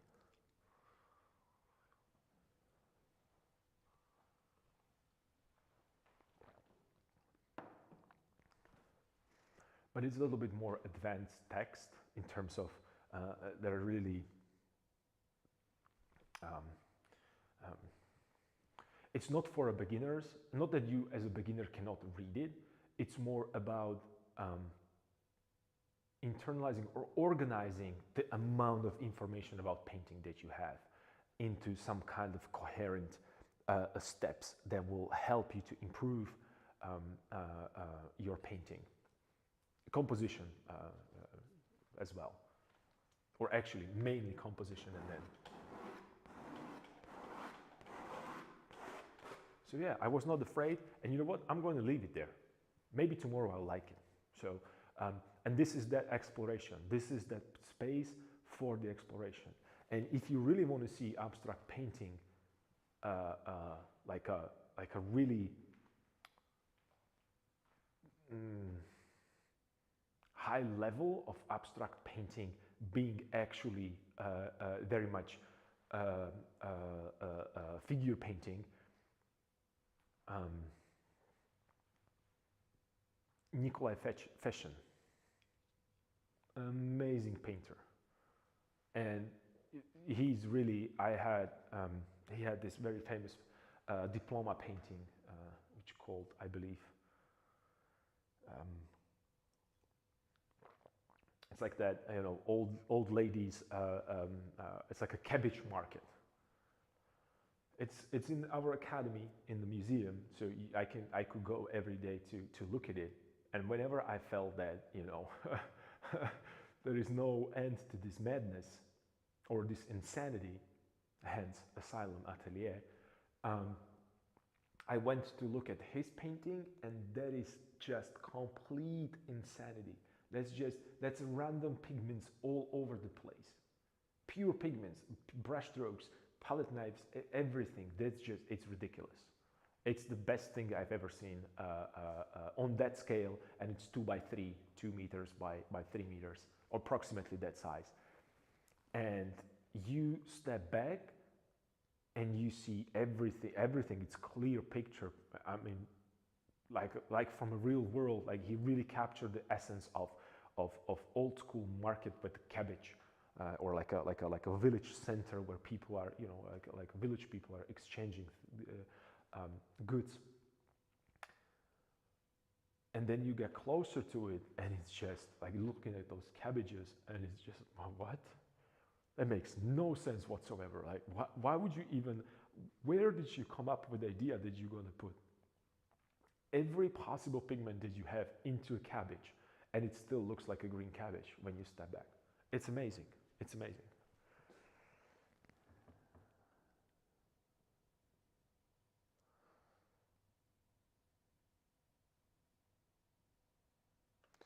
Harold Spill definitely wanted you to think. Definitely. Well, let me even push it further. Let me advance on that statement. Because if he would give you the answer, then you would not have a point to search for it. Therefore, you wouldn't experiment. Ergo, you wouldn't, you know, start creating composition or using the creative potential that it's in you.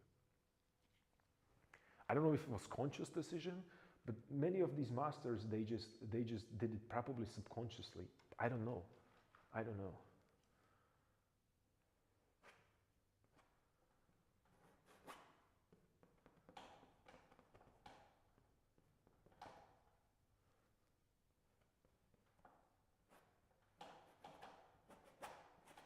I don't know if I'm not sure if there is a really good representation or a really good picture, or, you know, high resolution picture of that painting. I don't think it is, because if you step all the way back, you can't take a picture because it's enough. But maybe you could.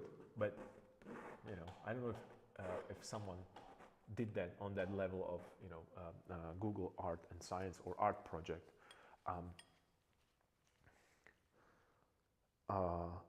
But it's just amazing to see that painting.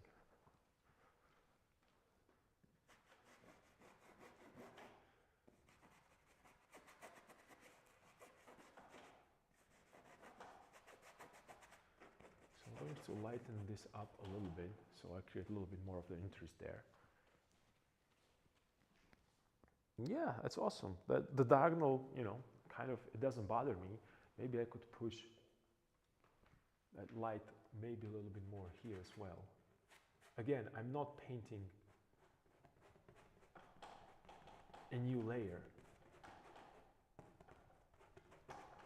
I am just introducing the similar pigment, not the similar pigment, the same pigment that I have here to here, but not in that intensity and not in that amount.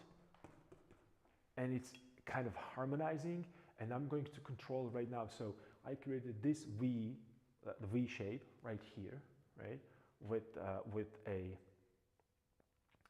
abstract shape that goes from all the way here through his head. Let's incorporate his head into this as an experiment, because why not, right? I said I have plenty of time. I don't have any other work that I have to do. So let's experiment right here, right now, when I'm supposed to finishing this. So I'm hitting his head. It's continuing here all the way through, and I can add maybe a little bit more interest here. So I don't want to go all the way. Oh, maybe it could be here, right? So I'm going to punch up that brightness right there, and then give me like a strong visual diagonal from left to right. That's one point. That's one idea. That's implied line. And right now, let's take a step back, and you know, and also let's take a lesson from Velasquez, when he actually worked with. Yesterday I was talking about that, working with implied shapes, right? So I can create this, and then I have a strong vertical that's going here, and I can add that vertical right here. So I will kind of create this shape that is going to be, that's going to work as a frame within the frame. And I can choose whatever abstract, I can choose whatever abstract shape that I want that's going to fit and help me framing that composition. And when you look at, you know, Rembrandt, when you look at Velasquez, Veronese, Tiepolo, they're all doing it. And I believe they're doing it consciously.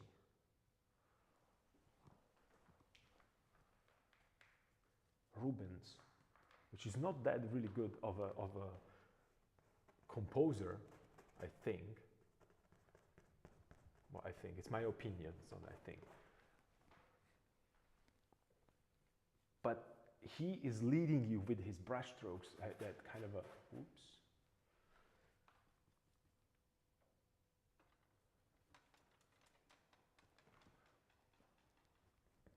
So let's push it here, let's see what's going to happen.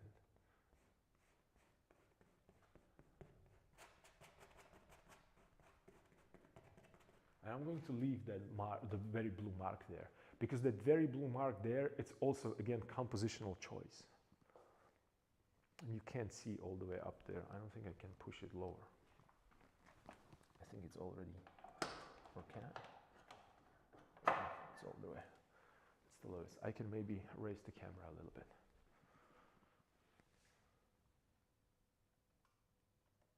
I apologize for the image quality for can't. Let me do this then.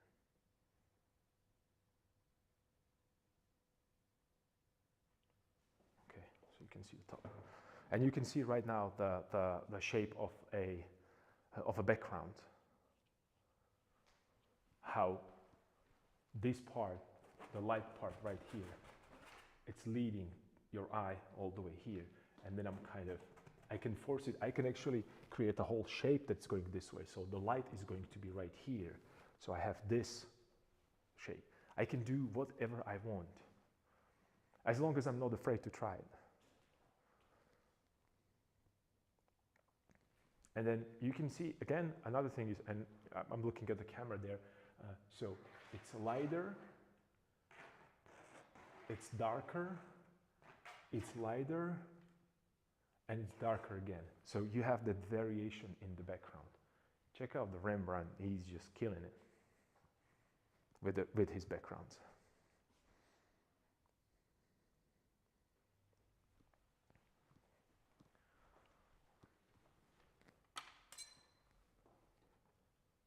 The only problem, not the problem, the only thing is that if you have a canvas this big, again, there is a time to step back, look at the mirror reflection, and ask yourself if it works, if it helps, or if it distracts.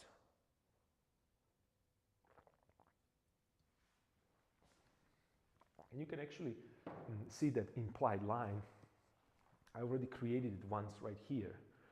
This light area right here, that it's pushed this direction, there is a stop, but check it out, it's on the other side right here. There is no business, like, why is this like a light spot right here? Well, because I need it, because I want you to connect these two things visually.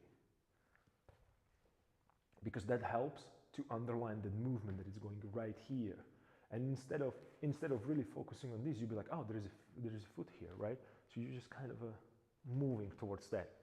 And I could push it even further, so I have the shadow right here. I could put the shadow a little bit more concrete, a little bit more defined. I haven't had the chance to get there, but I'm going to push it, and I'm going to do shadow right here. So you're entering that shape, you're going behind it, and then you reconnect again because of that unity. The unifying factor is that there are all cast shadows underneath the figures. But I'm disconnecting them because I'm putting something in between. And what is between? The area of interest, right? So I'm trying to always push you towards that. Wherever you go with your eye, I'm always trying to get you back to a focal point.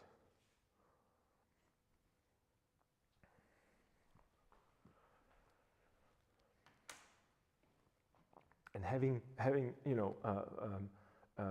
I'm just going to work on this painting today. I'm probably going to work on that during the Saturday if I'll get a chance to get to a studio, and then I'm going to put it on the side and I'm going to get to another composition, because I don't want to exhaust myself looking at this and forcing some kind of creative moves instead of just being ready to catch them when they're around.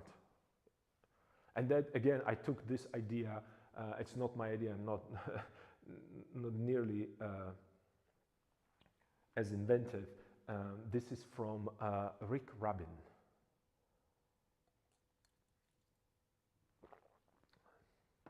Which is famous music producer.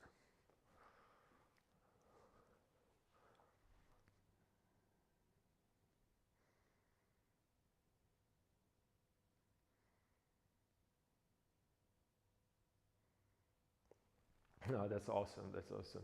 Thank you. I appreciate it. I appreciate it. And you know what?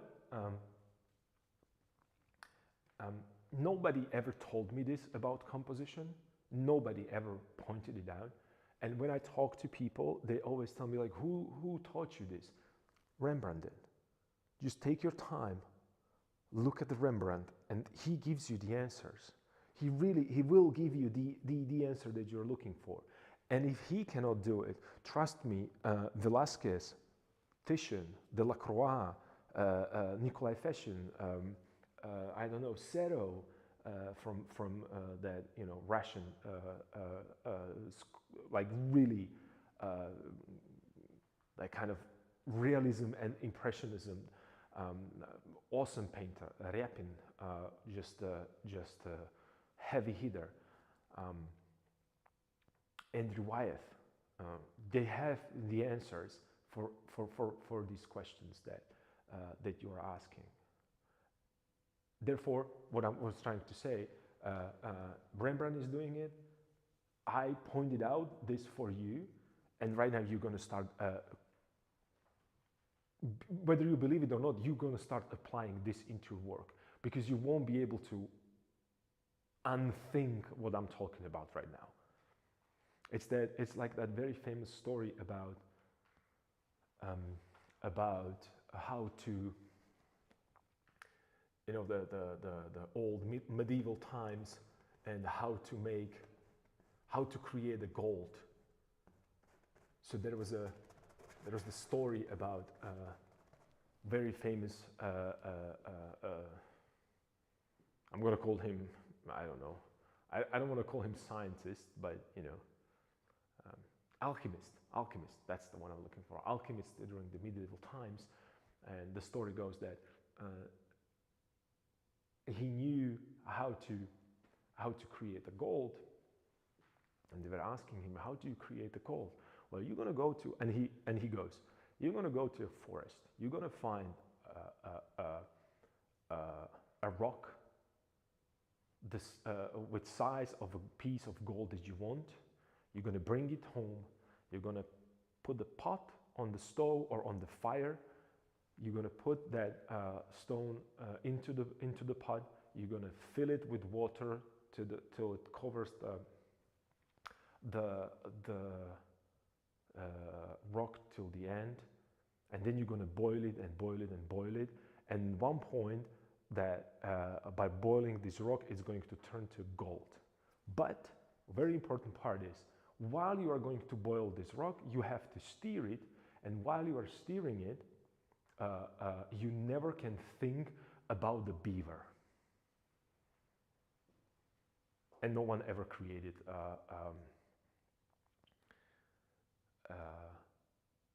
gold out of a stone. So that's the recipe of the most famous alchemist about how to create the gold. No matter what you're going to do, you can never think about the beaver when you are painting, when you are trying to create gold.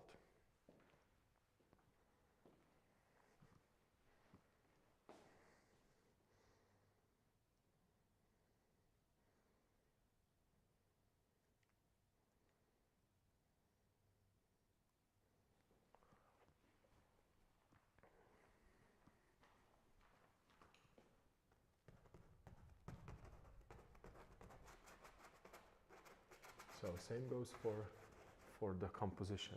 I told you that, you know, Rembrandt is doing it, and if there is a problem with the backgrounds, you're going to look at Rembrandt's work and you're going to consciously look for these things, and then maybe after time, subconsciously, you're going to implement it into your work.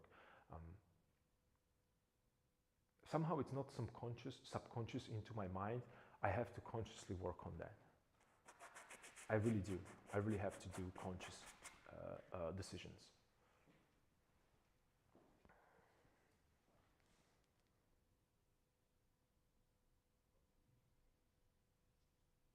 Okay, let's work on those arms right now, and hands and forearms rather, because that's what I wanted to do today.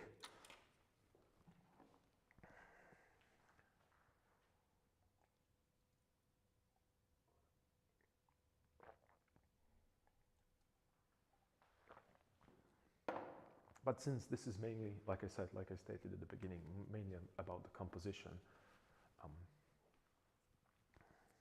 that's what I'm focusing on most.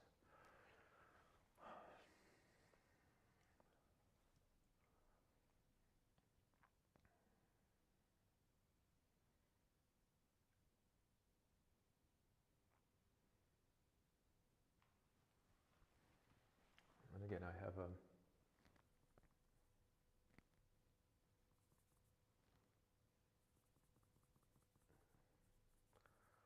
I'm going to mix my charcoal pigment replacement, because I oiled in that surface, and you know, then really charcoal doesn't work good on that kind of a slippery surface. But I'm pretty sure that you are aware of that.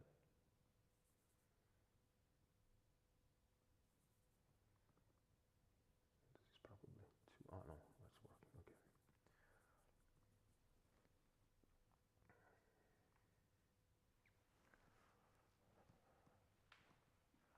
So I'm going to correct a little bit the proportions. Not even the proportions, maybe a shape.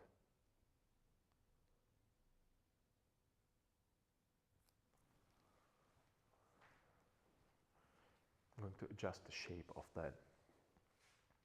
And these are going to be really a subtle shifts and changes.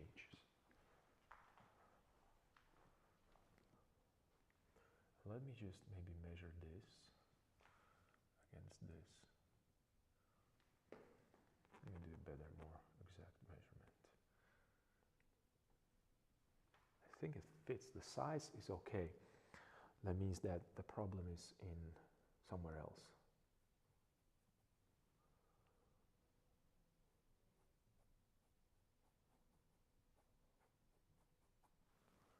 So I'm going to punch this a little bit more.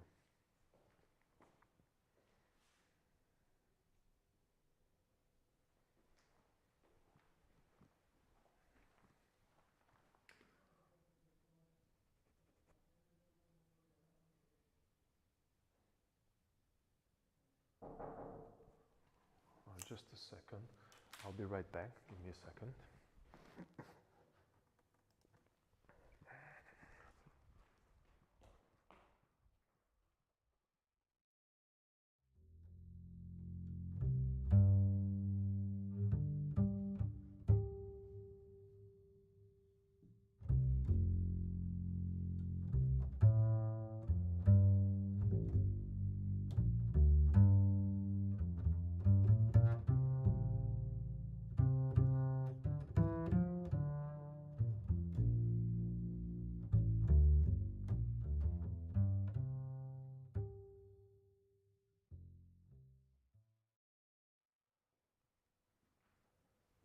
A false alarm. There was someone knocking on the door, just handing me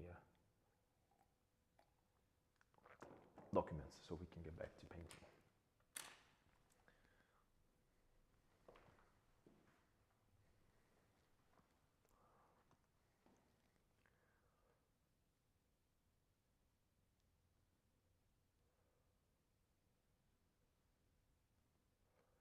So what I'm doing right now, I'm very well, because here's what I think about that the problem is. Hand, the shape, the silhouette of the hand, it's right size, right proportion. But because there is a really not a clear distinction between light, form shadow, reflected light, cast shadow on the fabric underneath, it feels that it's blending together with the shadow, so we're kind of making it bigger, elongated it, or widening it more than it's necessary.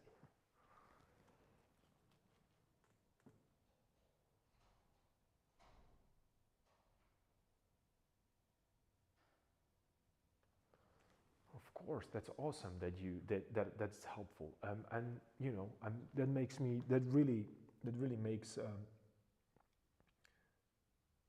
these discussions worth.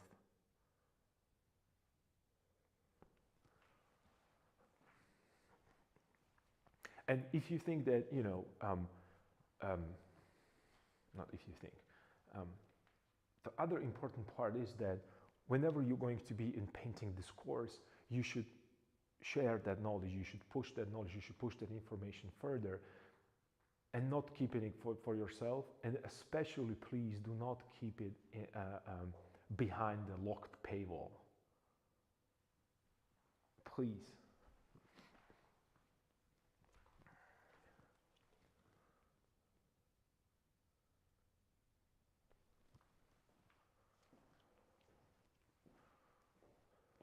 Because I truly, I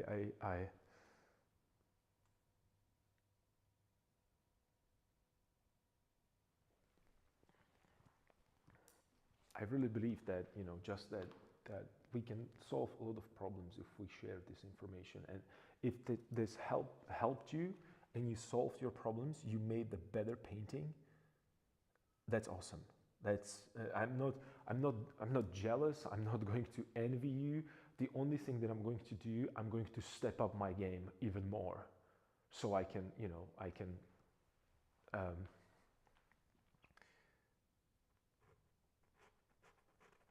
I can still stay with you relevant, right? So, um, and I think that that's what's missing right now in art industry, that we kind of locked the information behind, we're not sharing it, and therefore you are not even, you're kind of not accountable for what you're saying, because only certain amount of people can actually pay for it. Therefore, those thoughts are not challenged. And if someone trying to replicate those thoughts, you can always say, well, that's not what I said. They just interpret it. So,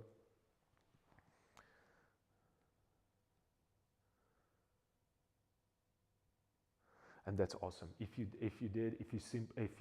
wrote, and that's another thing, write as much as you can, all the knowledge, all the information. That's something that I didn't do when I was younger, and I really, really, really miss that.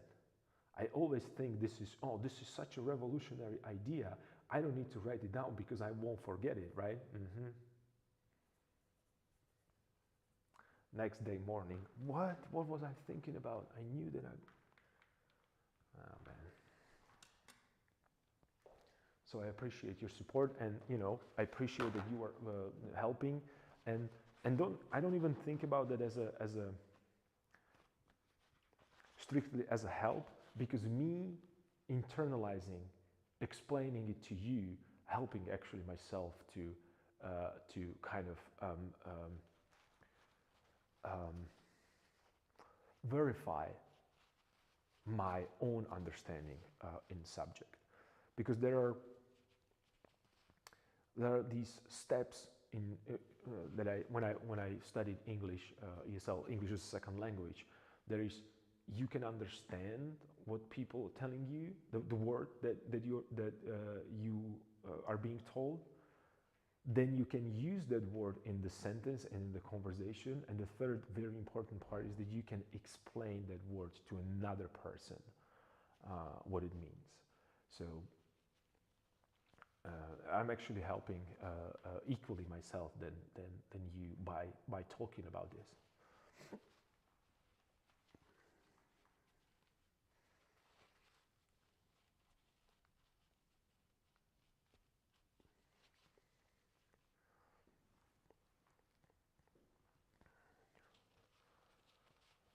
And imagine that most of us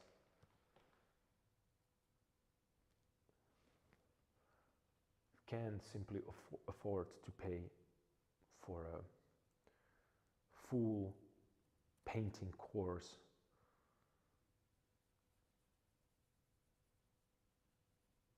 or maybe we can even afford it, but it's not locally available, and we will have to travel to another country, in my case for sure, for one piece of missing information that I couldn't get to, only because it's locked behind the paywall. I don't think it's fair. And I don't want to say that I'm like a socialist or anything like that. Not at all. It's just education. I think it's a right way to go. I truly believe that it would solve a lot of problems.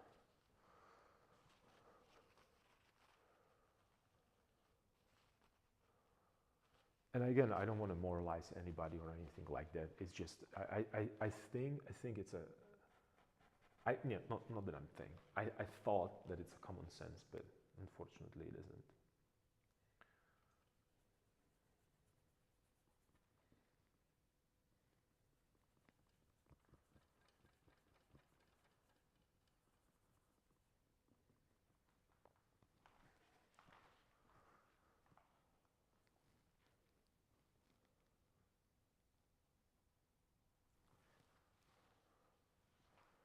Maybe I could make this a little lighter, this shadow underneath.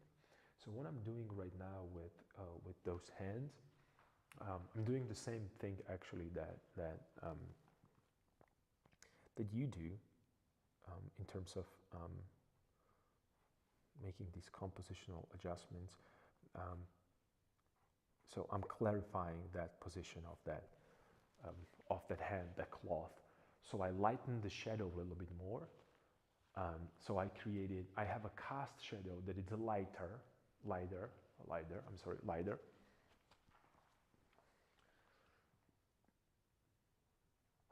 Than the form shadow of the hand. And the reason is because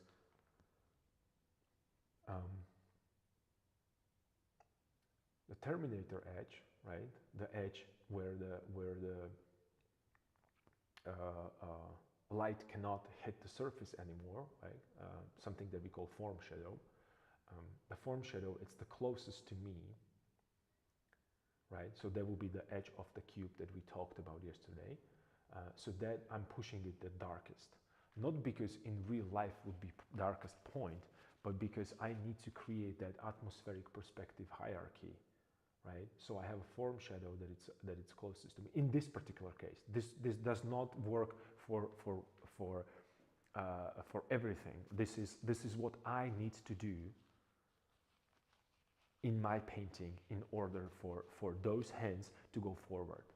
So the most contrast has to be where the terminator edge is. Or actually, let me rephrase it. The most contrast has to be in the place that I want you to focus the most. And I have to support it with that hierarchy of, if the hands are front of the cloth, and cloth is front of the garment that he is wearing, and he is in front of the background, that's the hierarchy that I go for. And just a little adjustment, little clarity immediately helps, because I have two options.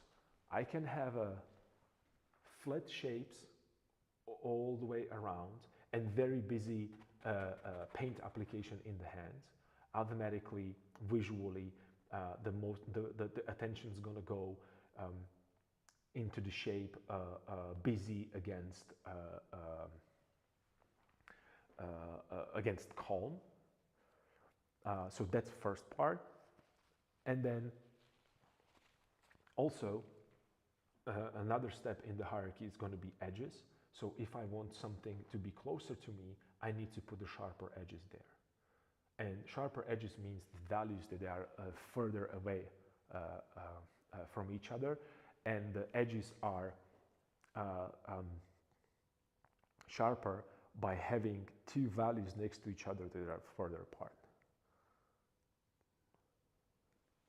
And again, if I want this hand to go into the background, I have to start thinking about, oh, the form shadow, it's going to recede into not into an actual visible line, but it's going to slowly dissolve into a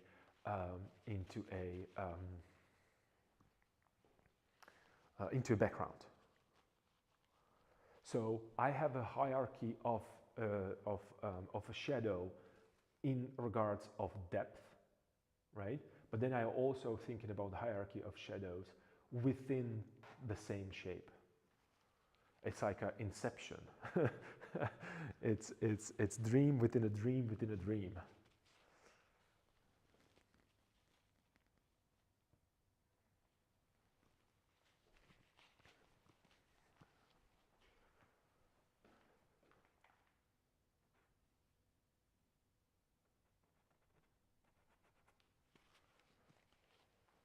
Because if everything would be developed the same way, my eye naturally, because my brain doesn't understand that kind of visual image, that this part is as sharp as this part that I'm looking at, it would automatically, fight for the attention incredibly.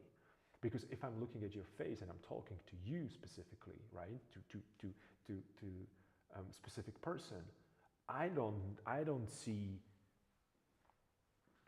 I can't even tell whether or not that person is wearing shoes. I can't. It's impossible.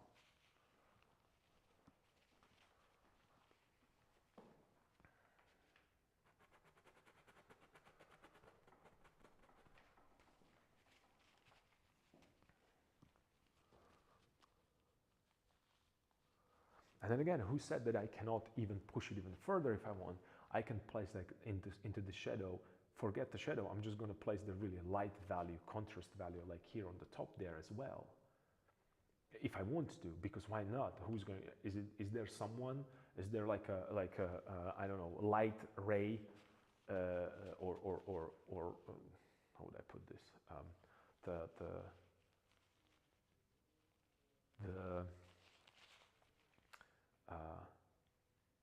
Is there a police that comes around and control the paintings, whether or not they are or figure paintings, whether or not the shadows are exactly as they're supposed to be on the human being? Well, if there's no police like that, then maybe I can be, as the Bob Ross says, a little rascal, and just place the little rascal there. He just wants to have fun. Oh, I was watching Bob Ross 2 days ago evening. It calms me down. It calms me down. So let's try it. Let's put a little rascal there. Awesome.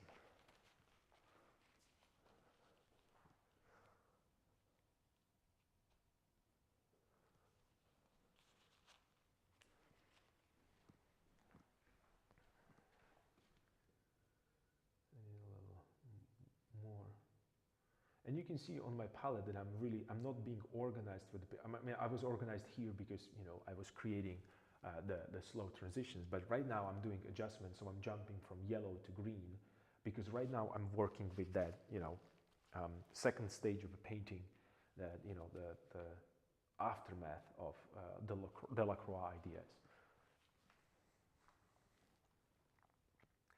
That I'm working with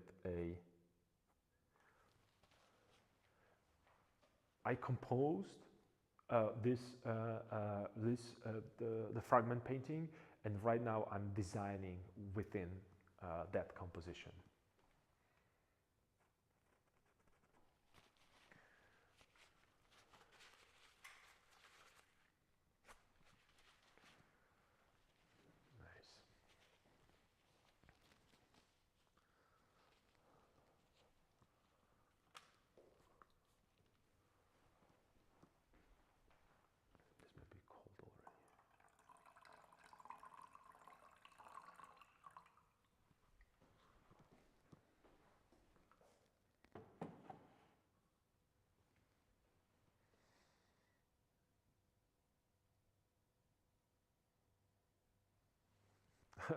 You're absolutely right, Richard Schmidt. Yeah. I completely forgot about Richard Schmidt and his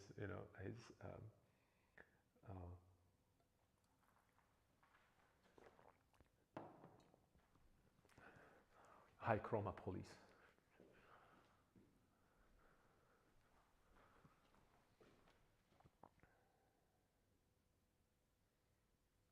Well, because it sometimes, not sometimes. I have to say that, it can have that effect on you that you are doing something that you're not supposed to, that you are playing with high chroma. Oh my God, who am I, Rembrandt? where are the responsible people to stop me from just, ruining this with high chroma? That's unacceptable.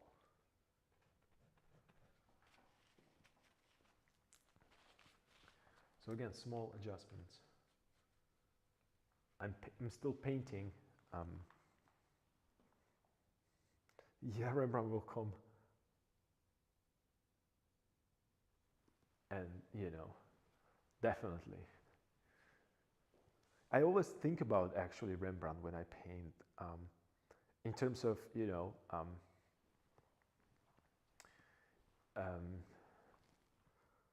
well,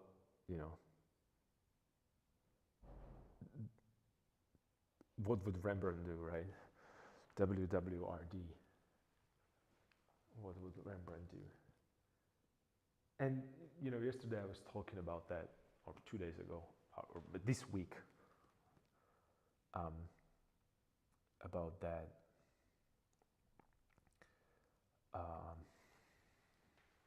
Being in the studio, being in the Rembrandt studio, how would that feel?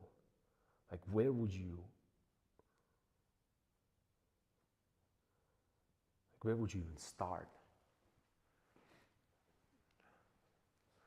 Like, would it be so cool that Rembrandt would, would give you some advice and you would immediately be able to paint that way that he did?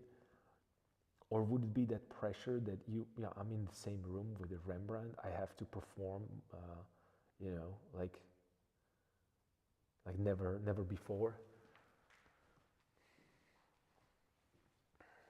And then also, as I was mentioning with the Shakespeare, that imagine that.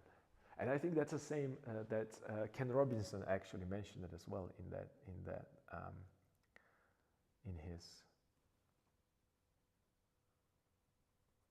his lecture.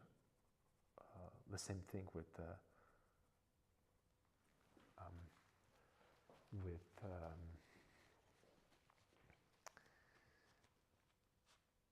Shakespeare, that can you imagine, I think that's his quote, can you imagine that being a teacher in the classroom when Shakespeare studied English, or studied rather,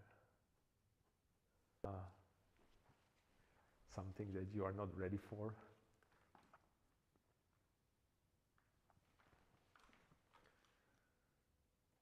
So yeah, let's put this, and again, this is really almost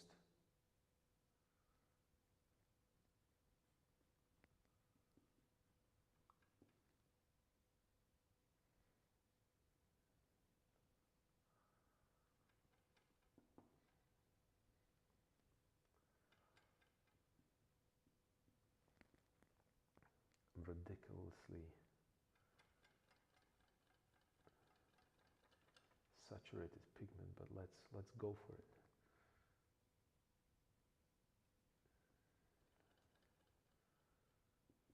Let's see what's gonna happen. Let's go impasto. Let's just really load the brush with the pigment. So I would have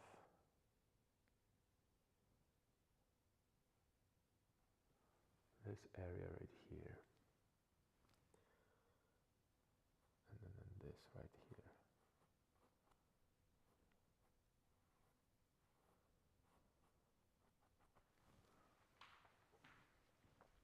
And I'm trying to keep everything in the same value. I'm just really playing with saturation right now, or chroma if you wish.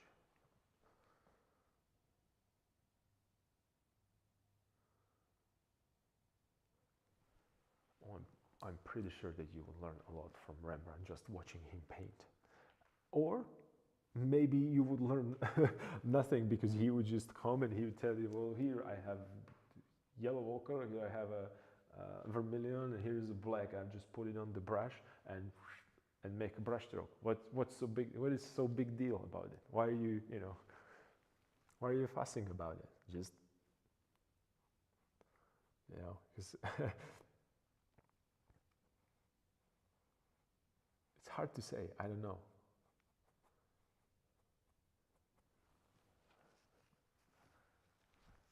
I wish that you were right. I wish that he's welcoming and and really kind of cool guy that is ready to help you. But I don't know. It was Netherlands in really, like, I don't want to say dark ages, but it was life wasn't as easy as today.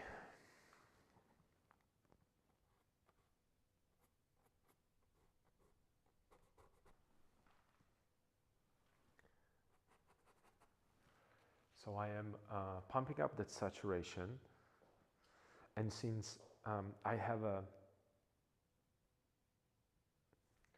kind of a blue desaturated, blue low chroma garment on him, I'm pushing orange really hard to just, it's gonna stand out a lot.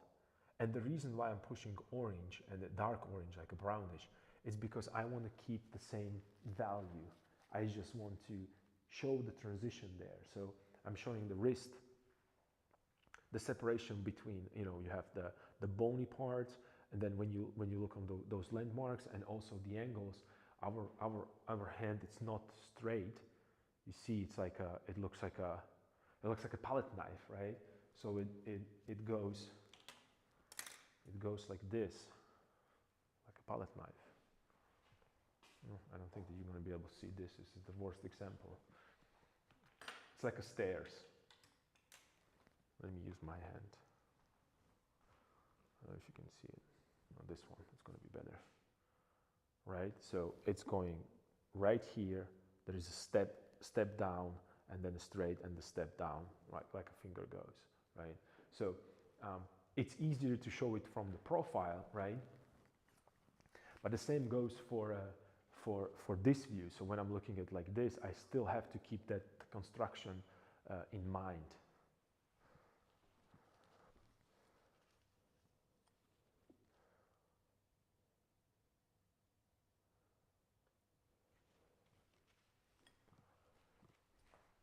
And these adjustments are really difficult to see or to judge it properly when you're next to it, because you can't almost differentiate this. But the moment you step back, you will see how much the light part or the more saturated part is hitting your eye. It's not lighter, it's more chromatic.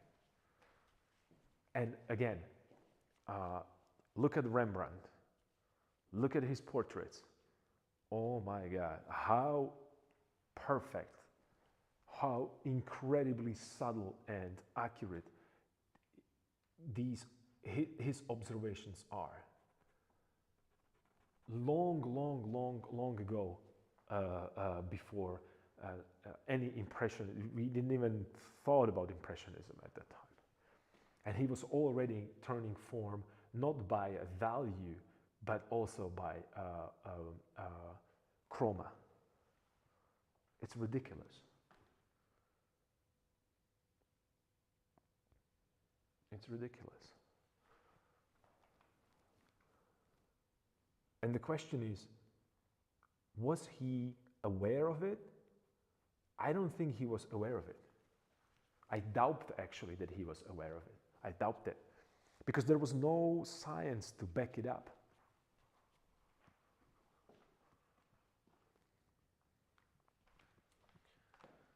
So, you know,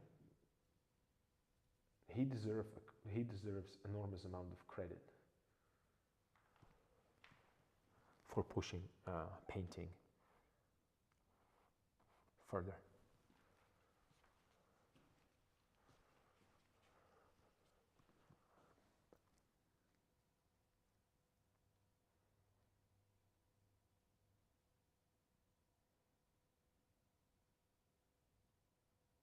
It's not weird as you're saying.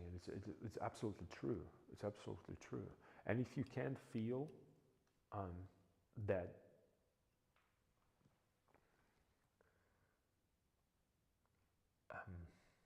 how would I put this? You should be able to feel that presence of Rembrandt through understanding and seeing what he was seeing and struggling with the things that he was struggling as well.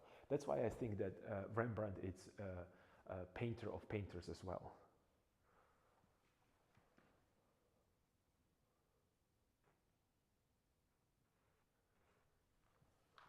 That might have been a little too light. Let's move the saturation a little bit more.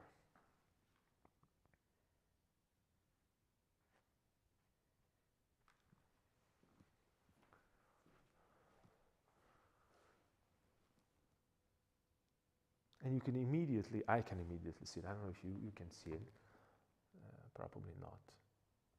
But I can immediately see that the change in the temperature. And this is probably the reason, one reason why I think that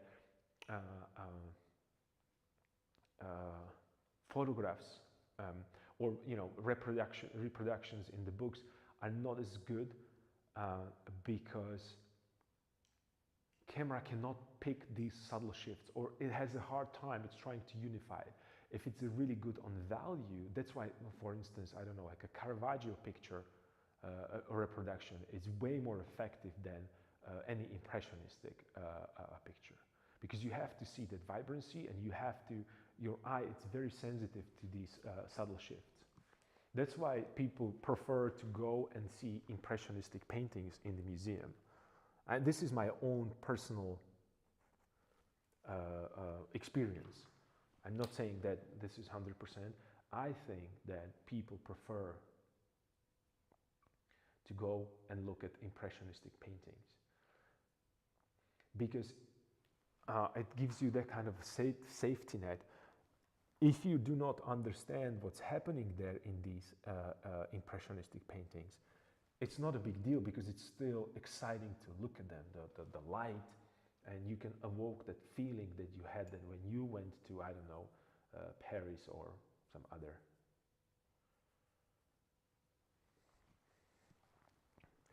places.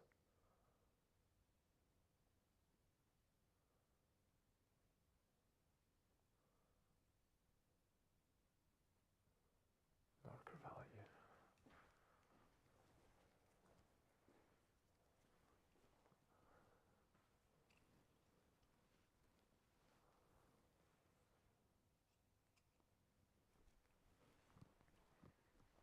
Well, you know, and that's just how it is.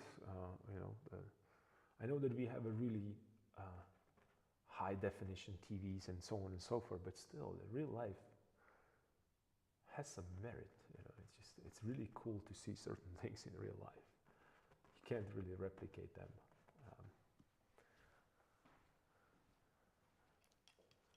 I mean, we're very close to do that, but it's still. And it might change. I'm not saying that, you know, I'm not opposed.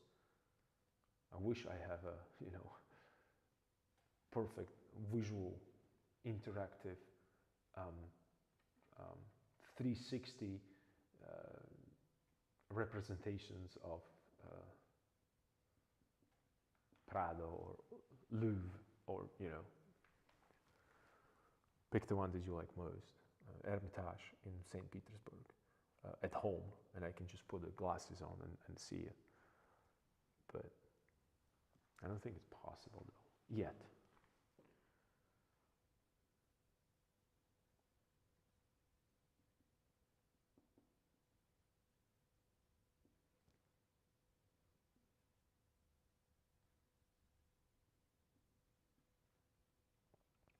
So I'm working right now with the saturation and the value.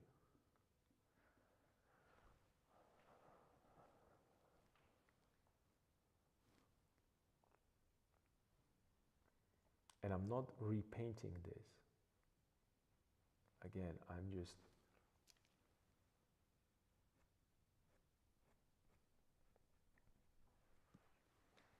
just trying to make it more detailed.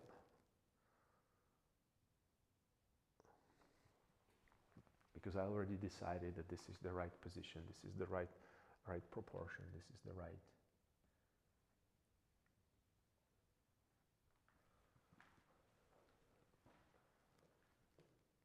And I'm adding contrasts. I'm adding a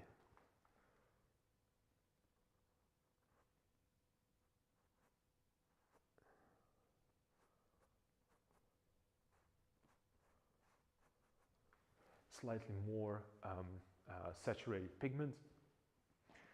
I mean, this is the true test of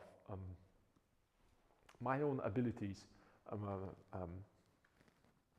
when it comes to painting, because if you think about it, to make sure that everything is really nicely readable, that you understand what you're looking at, and you're working with the compositions and these areas.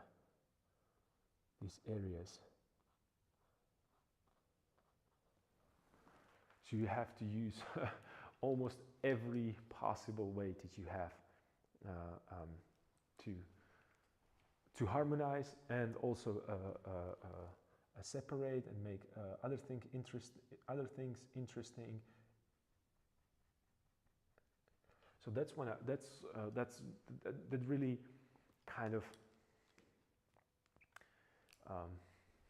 sums up that idea that every one of the theories has its merit,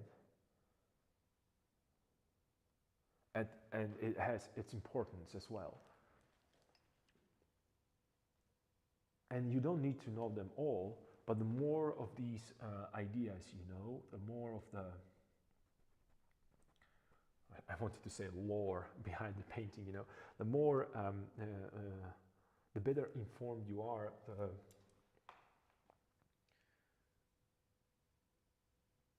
the more accurate decisions you can make.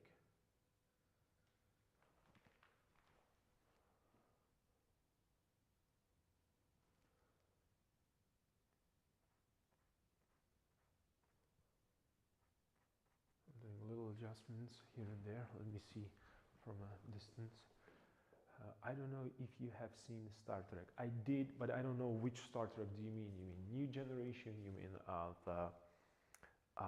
the old one with a like very old one,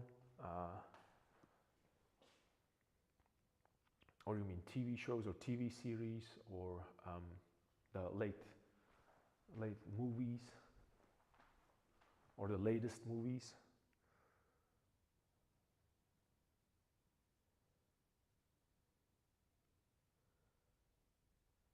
And then inside this really saturated part, I'm just going to hit it with desaturated part.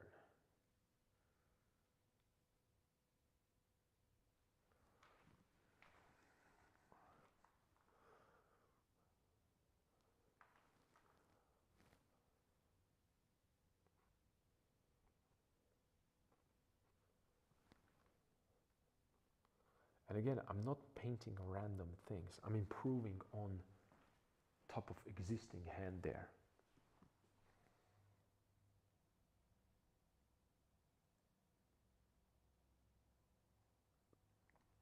So Next Generation Voyager from 1990s or so.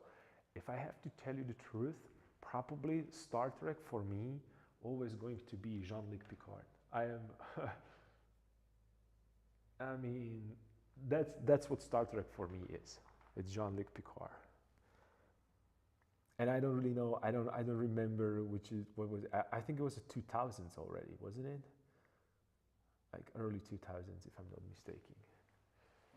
But Star Trek, it forever is going to be Jean-Luc Picard.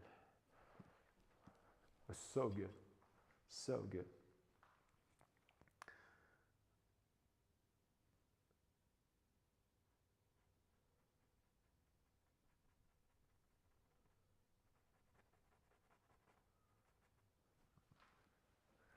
So I'm pushing that saturation there more and more. And I am, again, contemplating what to do next.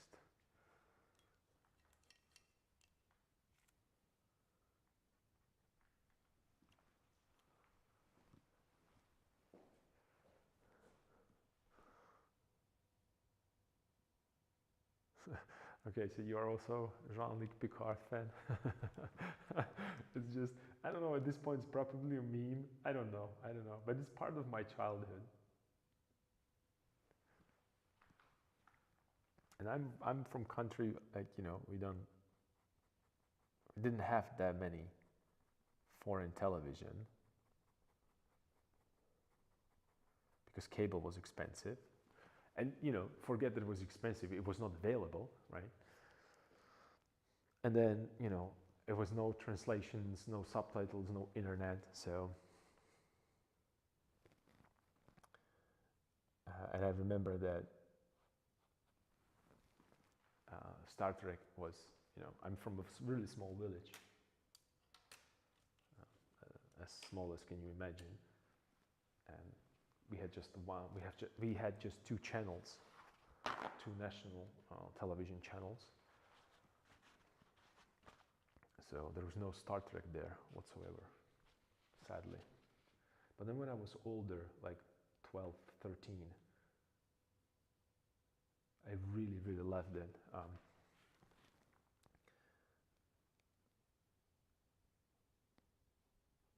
Okay, so let's put a little bit more of a definition right here.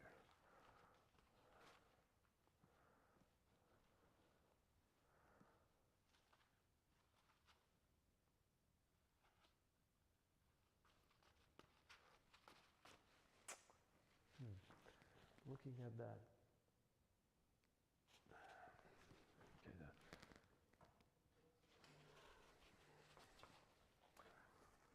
the mirror of second truth, it's here.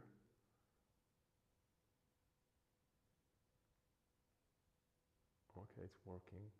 Not necessarily ideally, but it's there.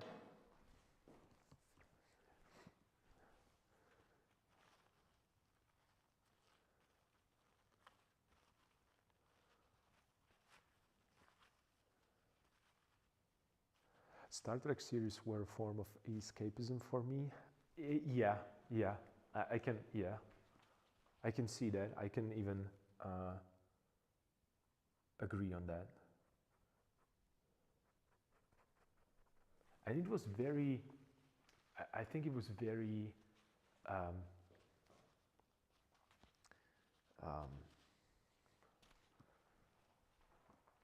like, I had a feeling that it still holds to this day. And I really like that kind of, not everything, right? There are some, some really bad decisions that,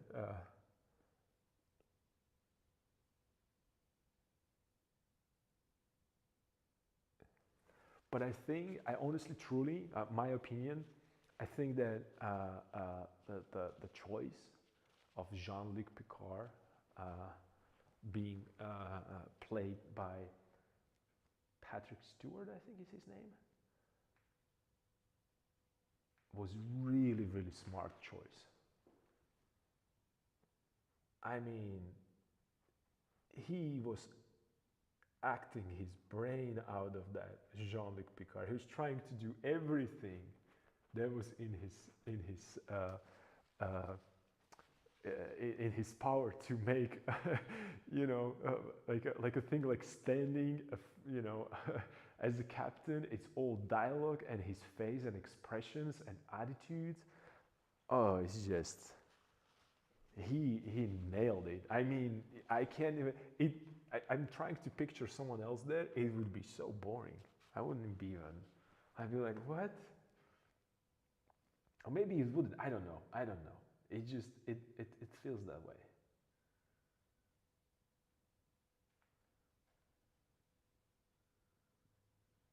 And I think it really shows the difference between,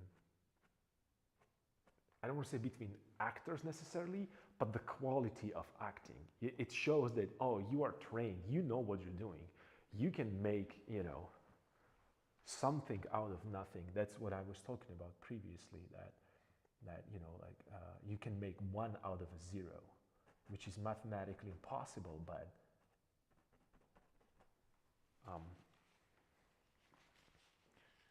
but he did it. He really made that.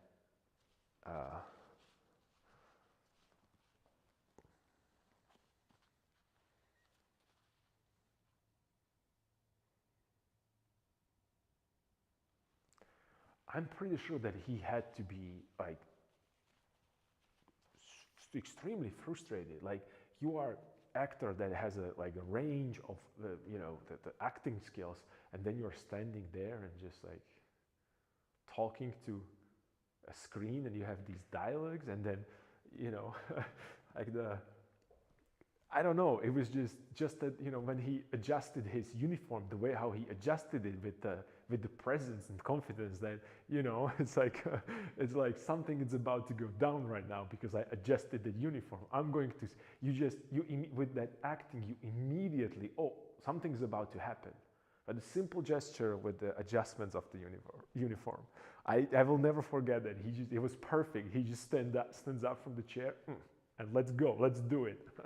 And I don't know if it's and here, The funny thought about this is that I don't know if he did it because it was a part of the acting, or the costume was so, like when he was sitting, it just bunched up weirdly, so he had to adjust it. These are these little, those are these happy accidents that we talked about, right? So the costume department and Patrick Stewart, like the top actor,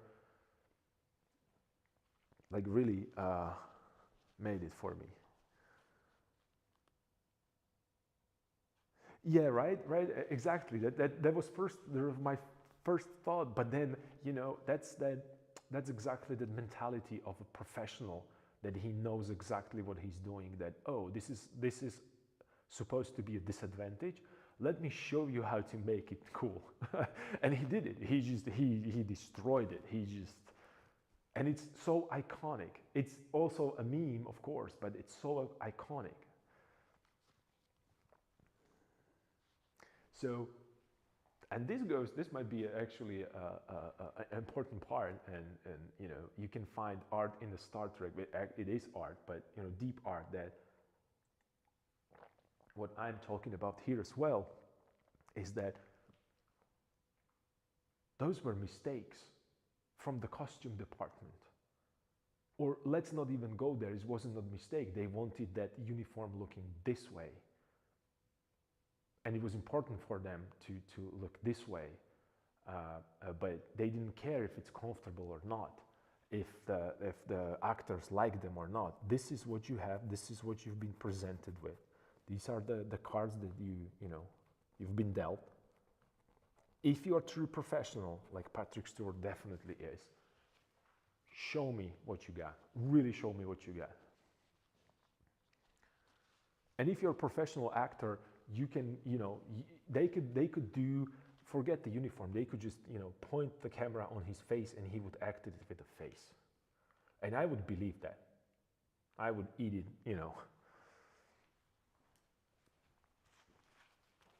I would eat every one of his words.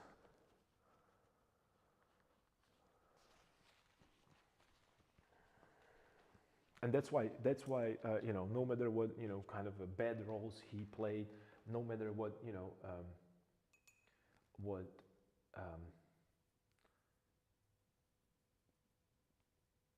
opinions I might disagree of his, it doesn't really matter, because he's true professional, true master of his art.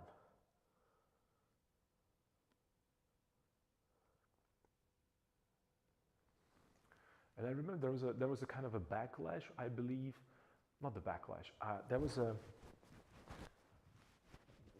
who was it that, like the British Late Show host that disrespected him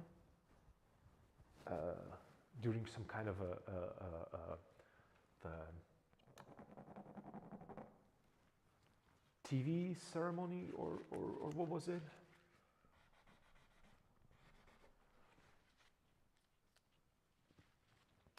I think it was one of a famous TV hosts was either presenting some kind of award for him, and was very rude. I think it was a British host. I don't remember his name. It doesn't really matter. I just remember that he was.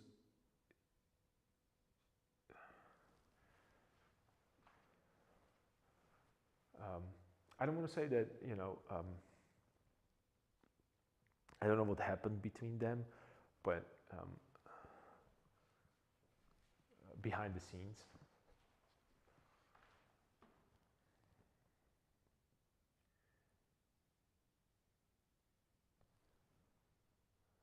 But that just shows that some people simply can't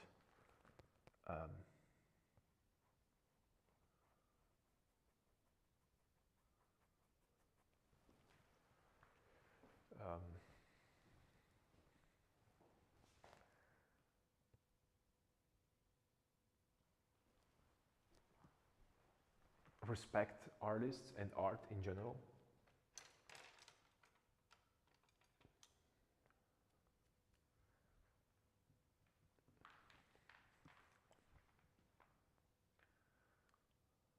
And it's really sad. So maybe I could push this one a little lighter. Let's do that. Let's hit it.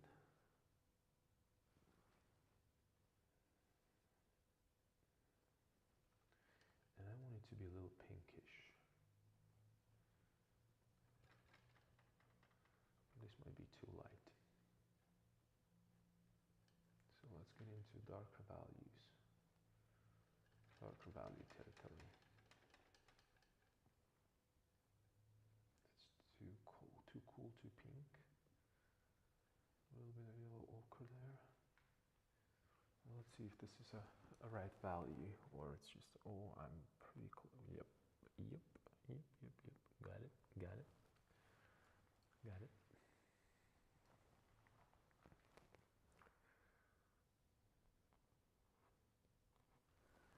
Maybe a little bit more orangey,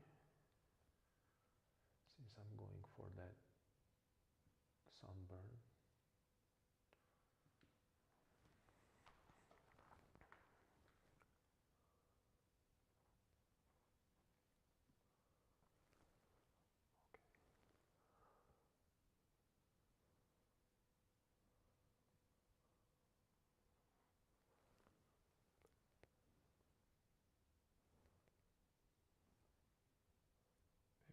Connect these this way. Okay, let's connect these. Okay, cool. So I'm trying to, put more detail on that.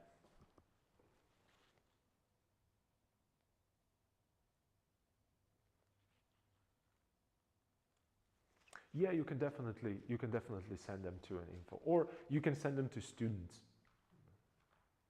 It doesn't really matter. It doesn't really matter.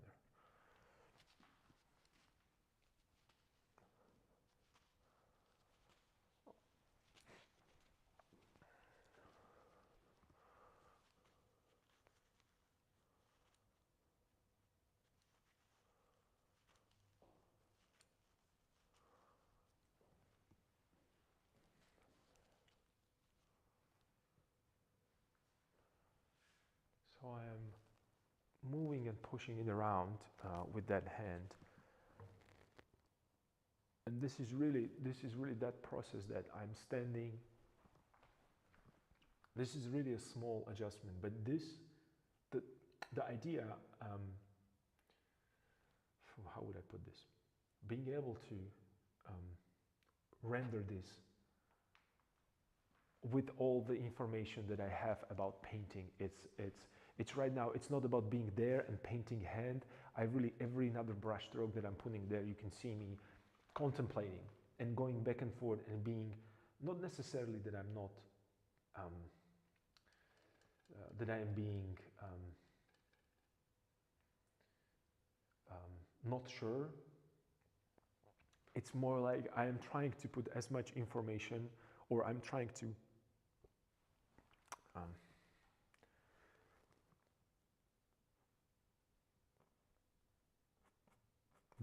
take into consideration an enormous amount of information that is there. And the more you're going to add to painting like this, the more information you're going to take into consideration. And this goes for that hierarchy of how I'm thinking about the art. I lay down everything, because rendering this hand right here, let's say that it's in the right position, it's the right shape, right size, but rendering it without seeing composition as a whole and trying to imagine everything in my head, I'm not capable of that. Maybe in the future, Rembrandt maybe could. I'm not sure. Maybe he could. And it shows. Like I said, you can. Oh, first of all, thank you for the compliment that it looks good. I'm very fortunate to be able to really paint a whole day And trust me that you can paint the same way. It's just the time that you have to put into it. And if you like it, that's even more. That makes me even happier in terms of that. You know, it makes sense, or it kind of, you know.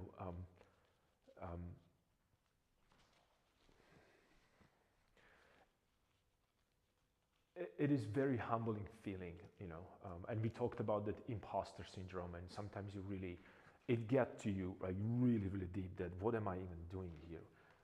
What I'm pretending to be, who am I pretending to be? I'm not good enough for these things, and so on and so forth. I'm pretty sure that you know what I'm talking about. So I appreciate your support, really do, I really do. And about the email, you can choose either info or students. It doesn't really matter. What's the most convenient for you?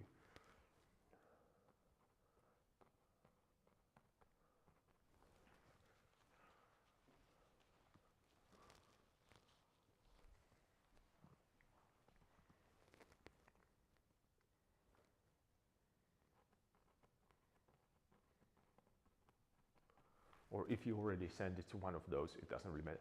If you send it directly to me, Andre at asylumatelier.com, that works as well. That's actually on my phone in my pocket all the time, so you can do that as well.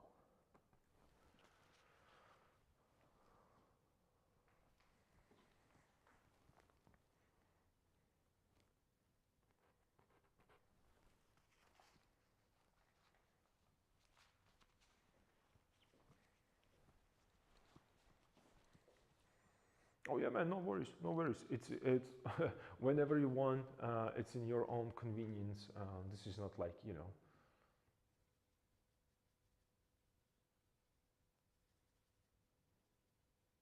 mandatory. I just suggested it that since um, we are having these discussions, we are, you know, working together.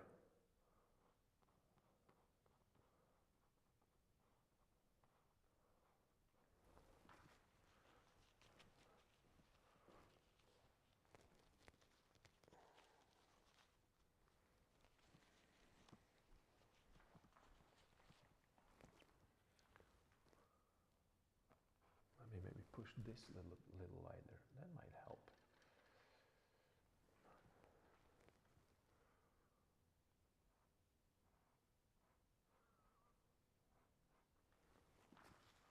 To create a kind of a knuckle feel there. And maybe break the shadow and connect the fingers.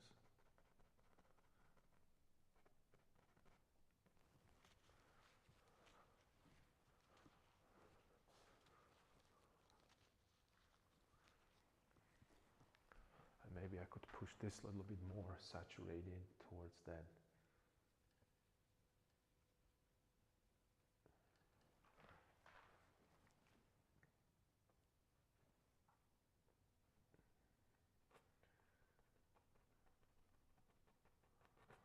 Pinkish value, so it's kind of lurking from underneath, and he looks like his hands are either dirty or used or abused, you know.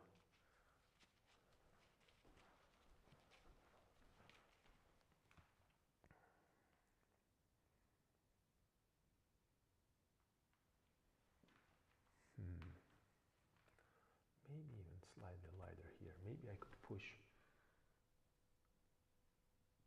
right now. Leave the same value, leave the same pigment, but maybe a lighter value.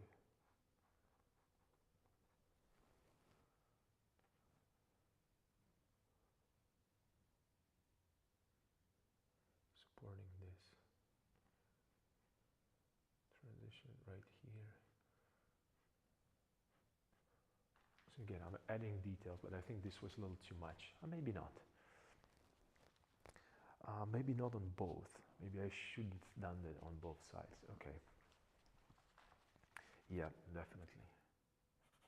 So let's get rid of this. And let's, oh, maybe I can do it this way.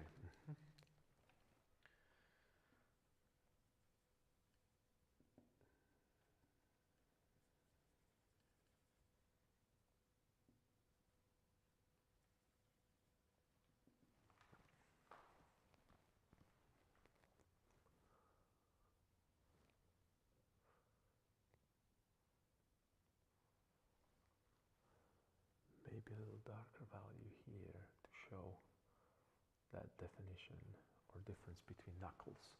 So we have like a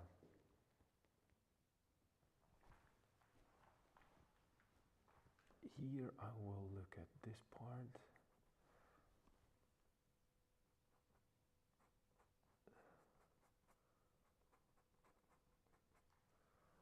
And here it will be shadow.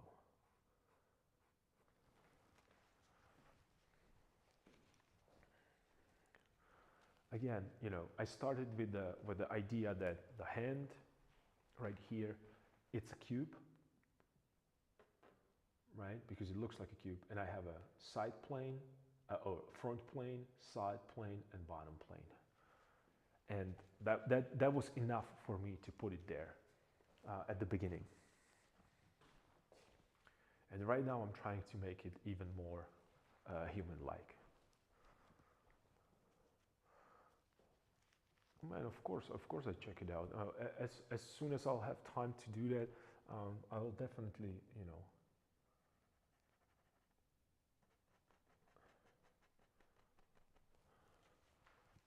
check that out. And here's the thing: I'm interested in art in general of other fellow painters and colleagues. So.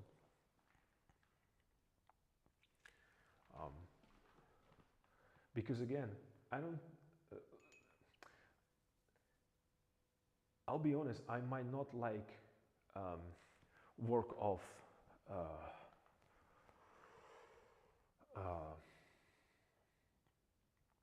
Matisse, but I still can appreciate it, I can still understand the value of that particular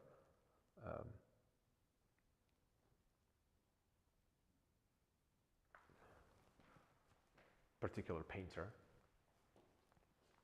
I don't want to paint that way. I don't want to.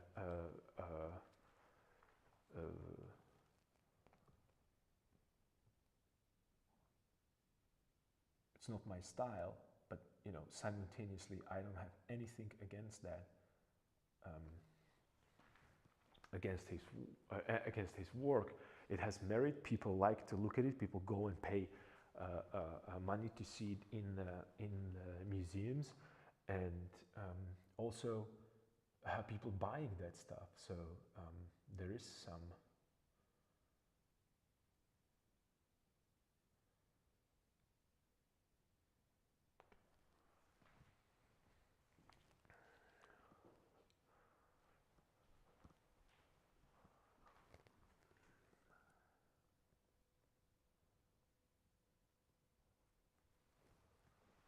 darker right here.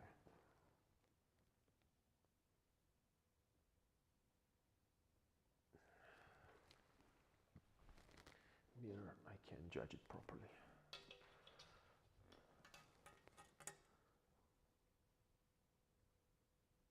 Okay.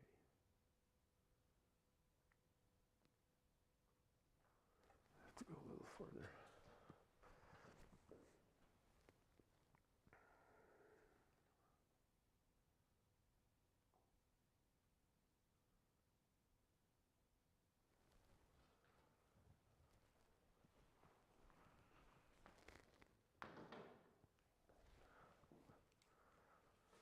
Okay, can I push it even further?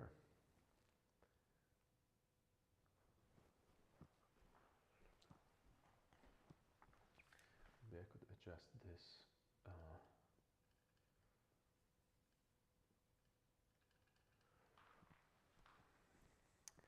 And put a little bit of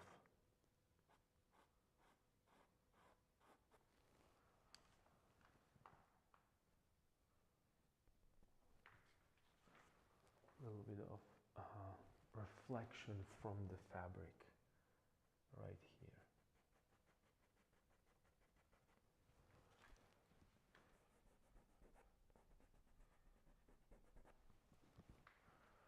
So I have that form shadow really stands out, but you have to be careful with these reflections because they are really tricky. Do not overpower them because then you're going to break that feeling of form, and that's what you don't want. So I'm pushing it a little bit. I'm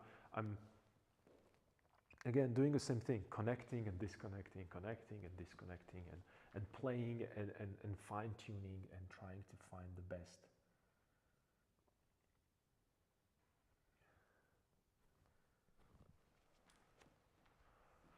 possible way to describe the form and direction, and you know, it's all about the composition. So you know, that goes without saying, I believe, at this point with me. So I can punch this up and make this part darker right here.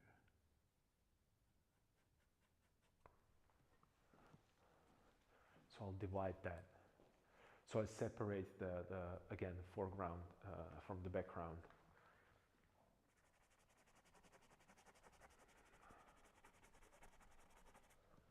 And I can make it cool, a little bit more bluer, since there's that blue fabric there. Maybe I can go into purple rather.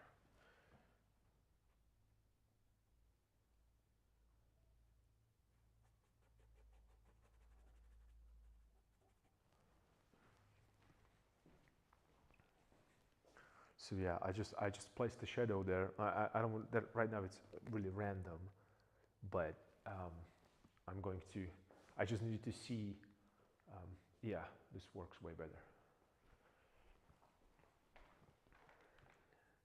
Let's just quickly adjust this as well. So I have a division between that occlusion, form shadow, and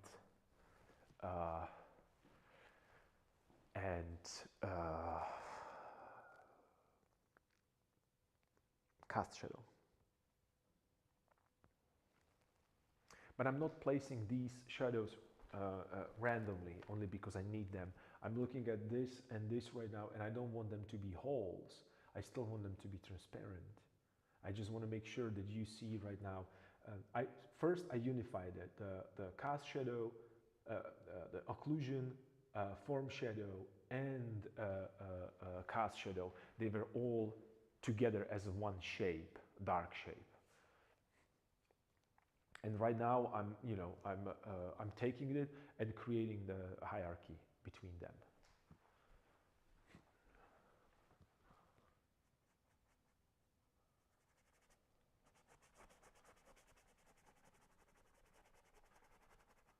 And since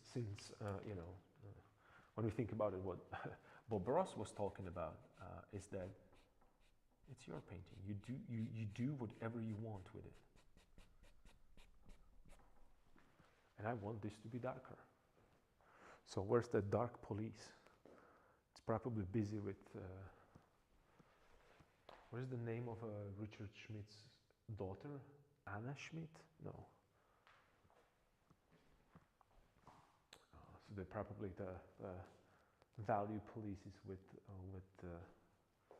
Miss or Mrs. Schmidt. Hopefully, they're not going to knock on my door and be like, "Excuse me, sir. There is a complaint from value police, and they are saying that they're accusing you from changing the rules."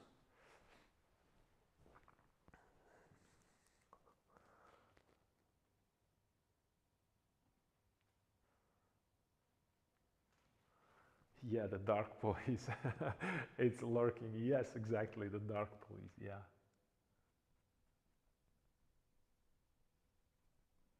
Let's connect these together. So it's just kind of nicely.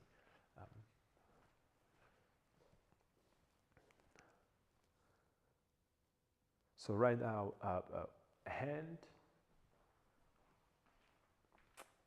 to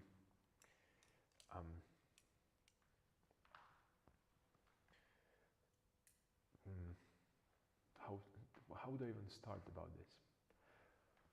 Let me think. What I'm trying to say. Okay, so right now, the important part or focal point of this shape, it's right here. So I worked a little bit there and I created little imperfections, not imperfections, little shifts in the planes by using not value, but saturation or chroma rather, if you wish. Then I decided that another step would be, since I work with the chroma, it's not enough, that I'm going to reinforce a form shadow in the area that protrudes the most towards me. That was not satisfactory, so I decided that, okay, let me perhaps add a little bit more of reflected light. I did that, and I'm always stepping back with every one of these adjustments. And then I was, okay, what else do I have in my toolkit that can help better readability? Okay, it's occlusion or the cast shadow that is there. So I add the cast shadow there as well. And then I'm looking back right now, and maybe if the cast shadow is that dark, I can make that reflected light. Maybe it's too strong right now, but I will leave it there for now, only because I want to know, and maybe adjust it even a little bit more here, because it's like just looks like a line there, and I don't want to have a line there. And I'm thinking about that reflected light more as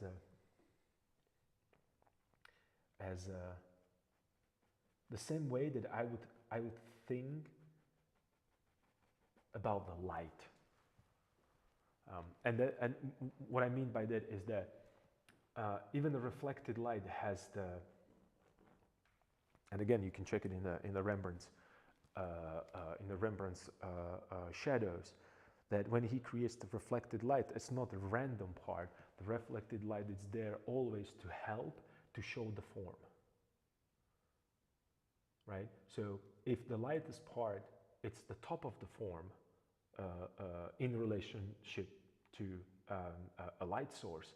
The same goes for a reflected light.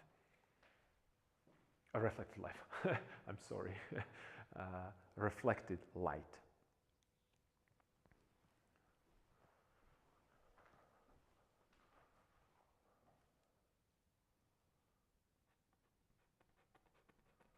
Soften this completely.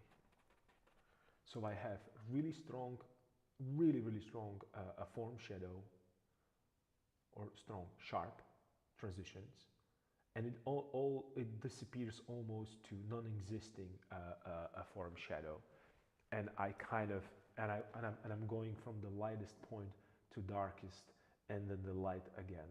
So I created that kind of curvature right here without the form shadow, and the reason is because I don't want you to go all the way there. I want you to look at the point, not necessarily at the line. And if I would create the form shadow that wide, or that sharp, or that narrow, it would create a feeling of continuous line, which would complement the line that creates the edge of the silhouette that divides a forearm from the background. And I don't want that, because there would be repeating itself. So I wouldn't have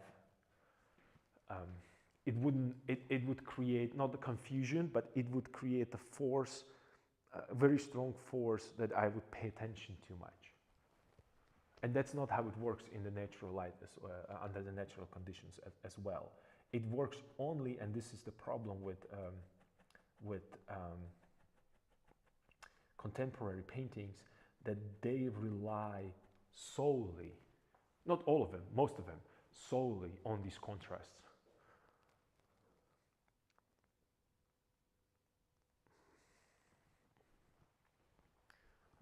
Which is a mistake. I think it's a mistake, and the reasoning behind this, it's very simple, is that it can work on something singular, right? So you have just the portrait, or just the, I don't know, one object. But if you want to create complicated And it goes, no, it doesn't need to be figures, complicated a scene with the multiple objects that they have hierarchy in terms of importance, and also hierarchy in terms of, you know, linear perspective or atmospheric perspective, or whatever hierarchy you choose. Contrasts simply are not enough.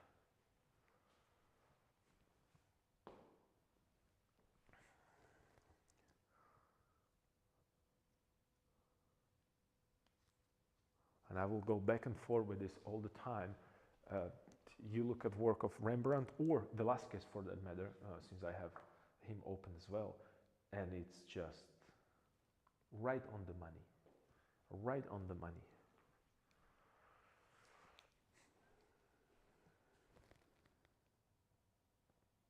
And even when you're looking on the screen right now, you can see that dark shape against the bright and red shape that Rembrandt created. That has nothing to do with light and shadow. That has everything to do with light and dark.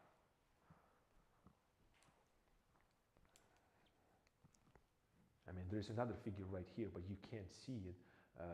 But he kind of disappears into background.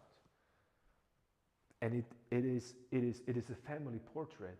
Why father is in the background, hidden in the background? Well, because that's the narrative, that's the storytelling. The bond between mom and the child, it's definitely, no, definitely, well, it seems that Rembrandt chose the bond between mom and children as a stronger, and father is a support character in the narrative of a painting. I'm not saying that must necessarily be true, but that's what he chose to do.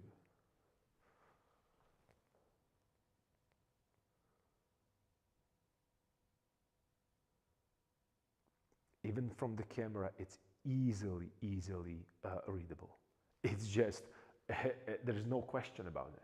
And then imagine, this is just a reproduction. The real thing, oh wow.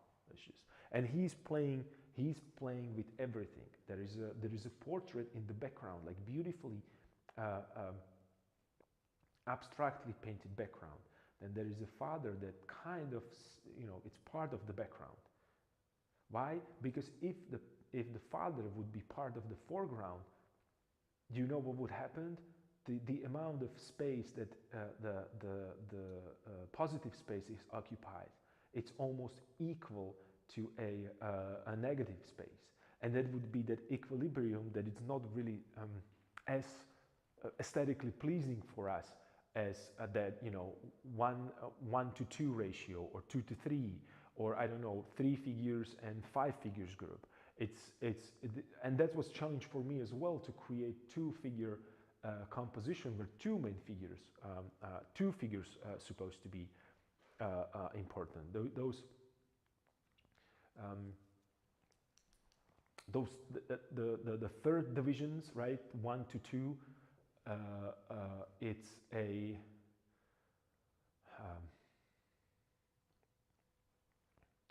it has some kind of a natural, powerful impact, or a little bit more. Well, when you think about the portrait or painting, it's a static object, so you need a little bit more of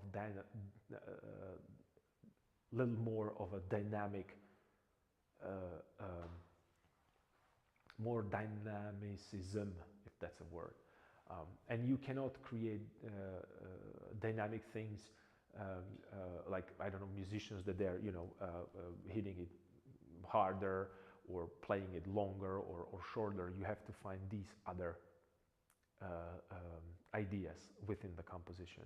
So he beautifully combined it with the background to the point that it kind of disappears into the background. He's still part of the scene. And the question is, well, we have that, not even a question, the thought from this is that we have that technical narrative, and then we have that storytelling. Rembrandt is telling the story so effectively, so it's so powerful, it has such a strong impact, if you're willing, and this is important part, if you're willing as a viewer to open yourself and put the thought into that painting, it can give you so much information and pleasure back. If you come there and you expect, liking Rembrandt, well, you might be disappointed.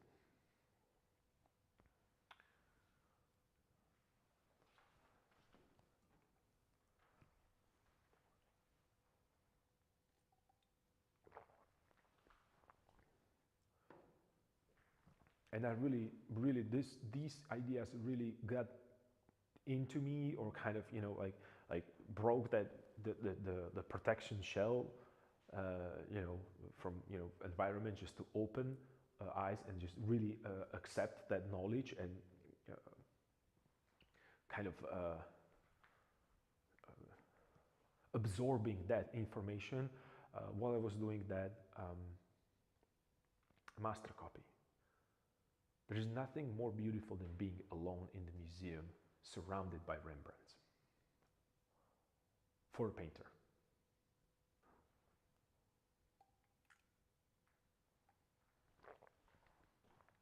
And you're standing alone in front of that. It was in St. Petersburg in Hermitage, and you're standing in front of that. What's the painting? The returning of a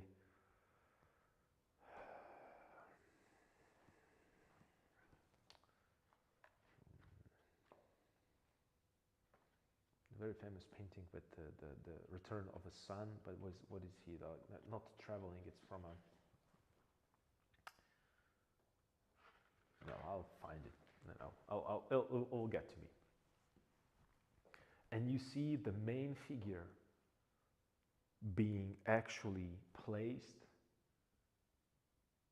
with his back towards us. The main character, like the focal point, is his back. And you're entering the canvas visually, because it's hanging like that. You're entering it through the heels on his because he's kneeling on his knees. That's just, I don't need, if this doesn't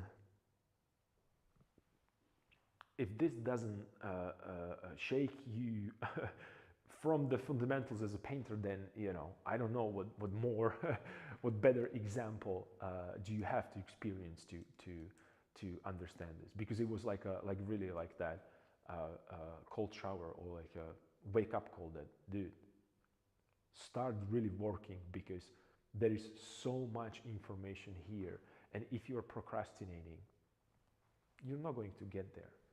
Not because you wouldn't be as good, but there is simply not enough time in one's lifespan.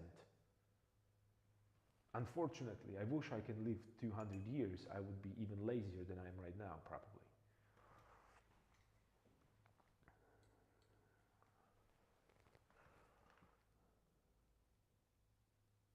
But again, I don't want to moralize anybody. I'm just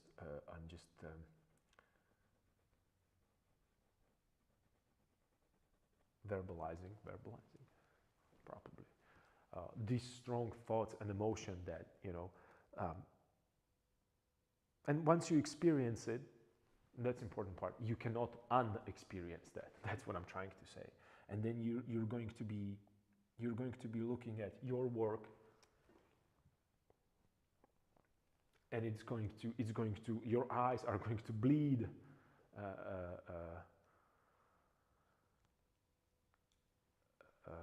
from seeing it everywhere and being really aware of it.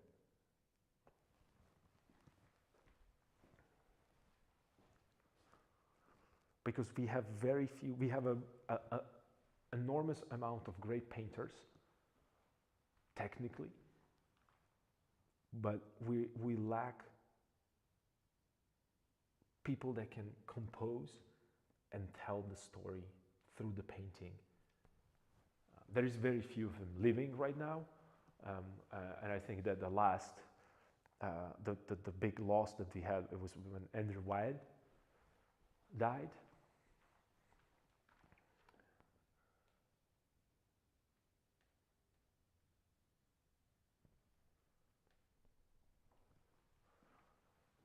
And it's beautiful to see that,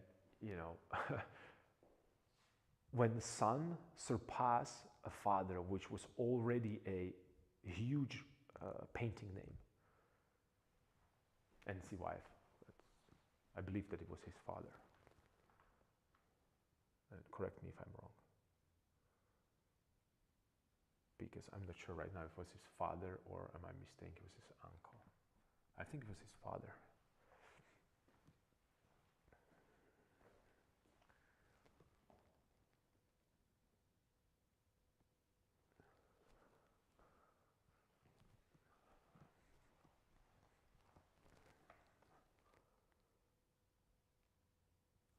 Let's hit it a little harder right here. Yeah, I'm not sure either whether or not it was, I think it was his father.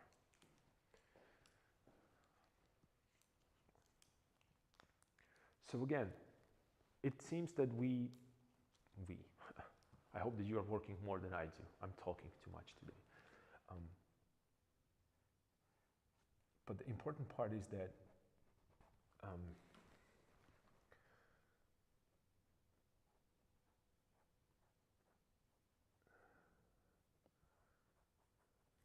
we are making that slow, steady progress. Hopefully, you with your work as well. And I think that that hand starting to look better. Let me see the mirror of truth. Truth. Yeah, no, yeah.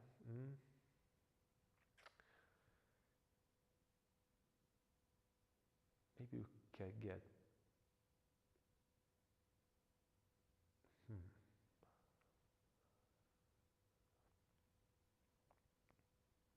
It certainly reads better as an object that I'm looking at, but I still don't have a feeling that it's separated from that background enough.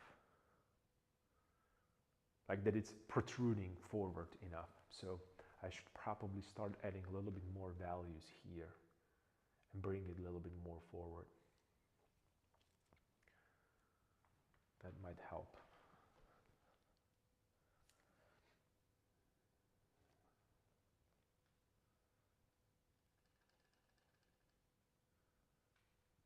So let's do that. Let's just, be a little brave.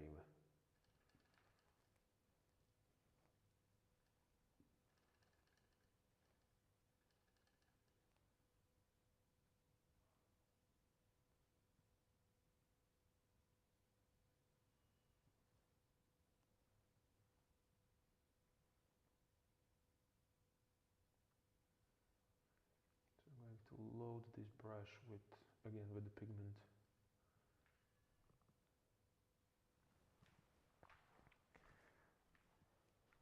I'm going to push this a little harder.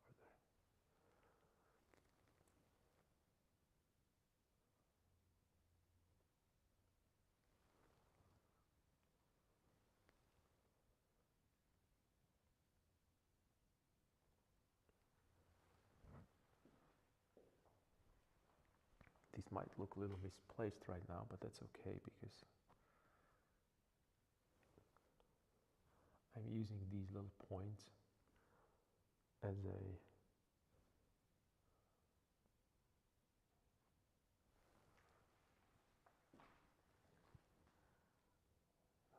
help, as a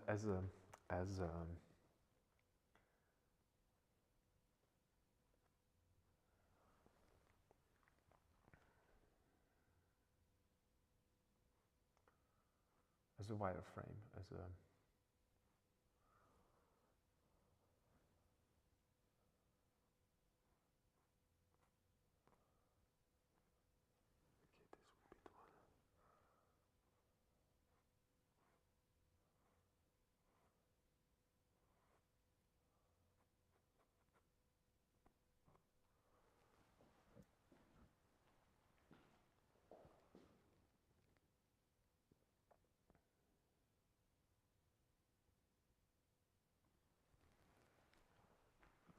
and I want to create a little bit more interest within the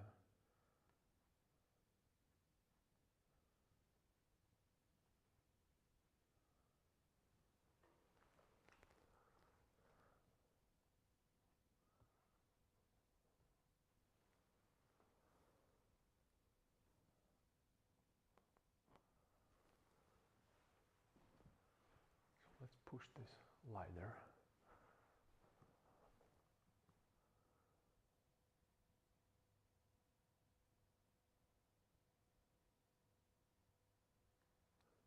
Okay, okay, that's cool. Of course, I'm feeling that pressure. I'm feeling tired, and I have 3 more private sessions after this. So definitely take a break, take a rest from painting, and you still have another cool creative ways.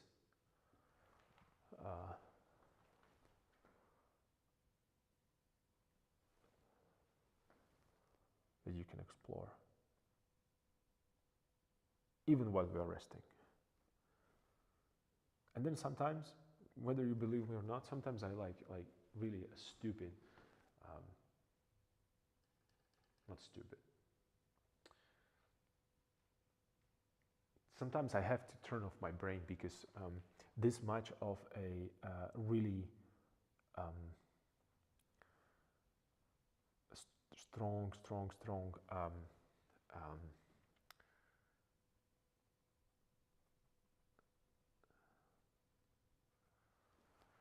how that would be. I don't want to say that as I mean, it's really demanding on the brain, and I can't always be 100%. Well, actually, I'm barely 10%, but you know what I mean.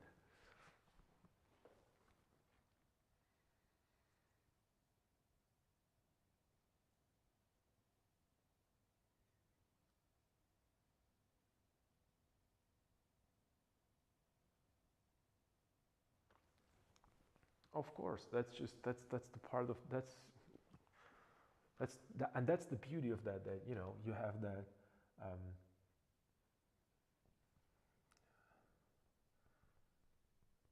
family is awesome.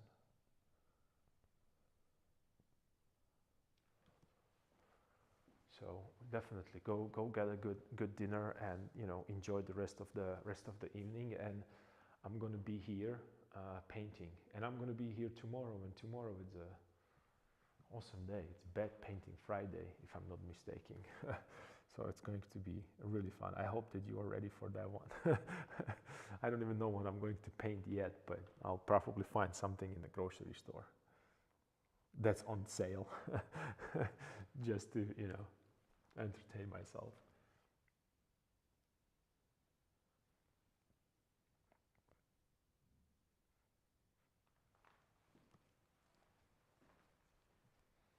Yeah, it's actually, I should probably switch as well. So I appreciate the conversation today. It was awesome, actually. I'm looking forward to that email, and for the rest of who just watching or participating in the painting process, it was more of that kind of a concepts that we talked about a lot. And again, these are all theories, right? As I mentioned, concepts. They're not something that you can really you can understand the words that I'm using, but you won't understand the impact that it has on your own work unless you try it. You don't need to necessarily apply it. I don't even want to force you to do that, but take this into consideration. And if you're stuck in that some kind of a, I don't want to say position, but in with the progress, and you don't feel that it's moving forward for you, try to think outside of the box. And I know that this is a cliche to say, and I know it's really difficult to just sit down and think outside of the box.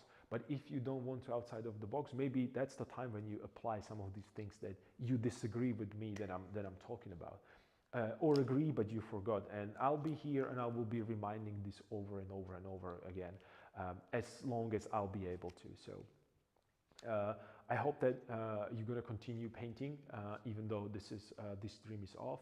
And I hope to see you tomorrow for a Bed Painting Friday. That's going to be for sure fun. So take care. Have a nice day. Bye.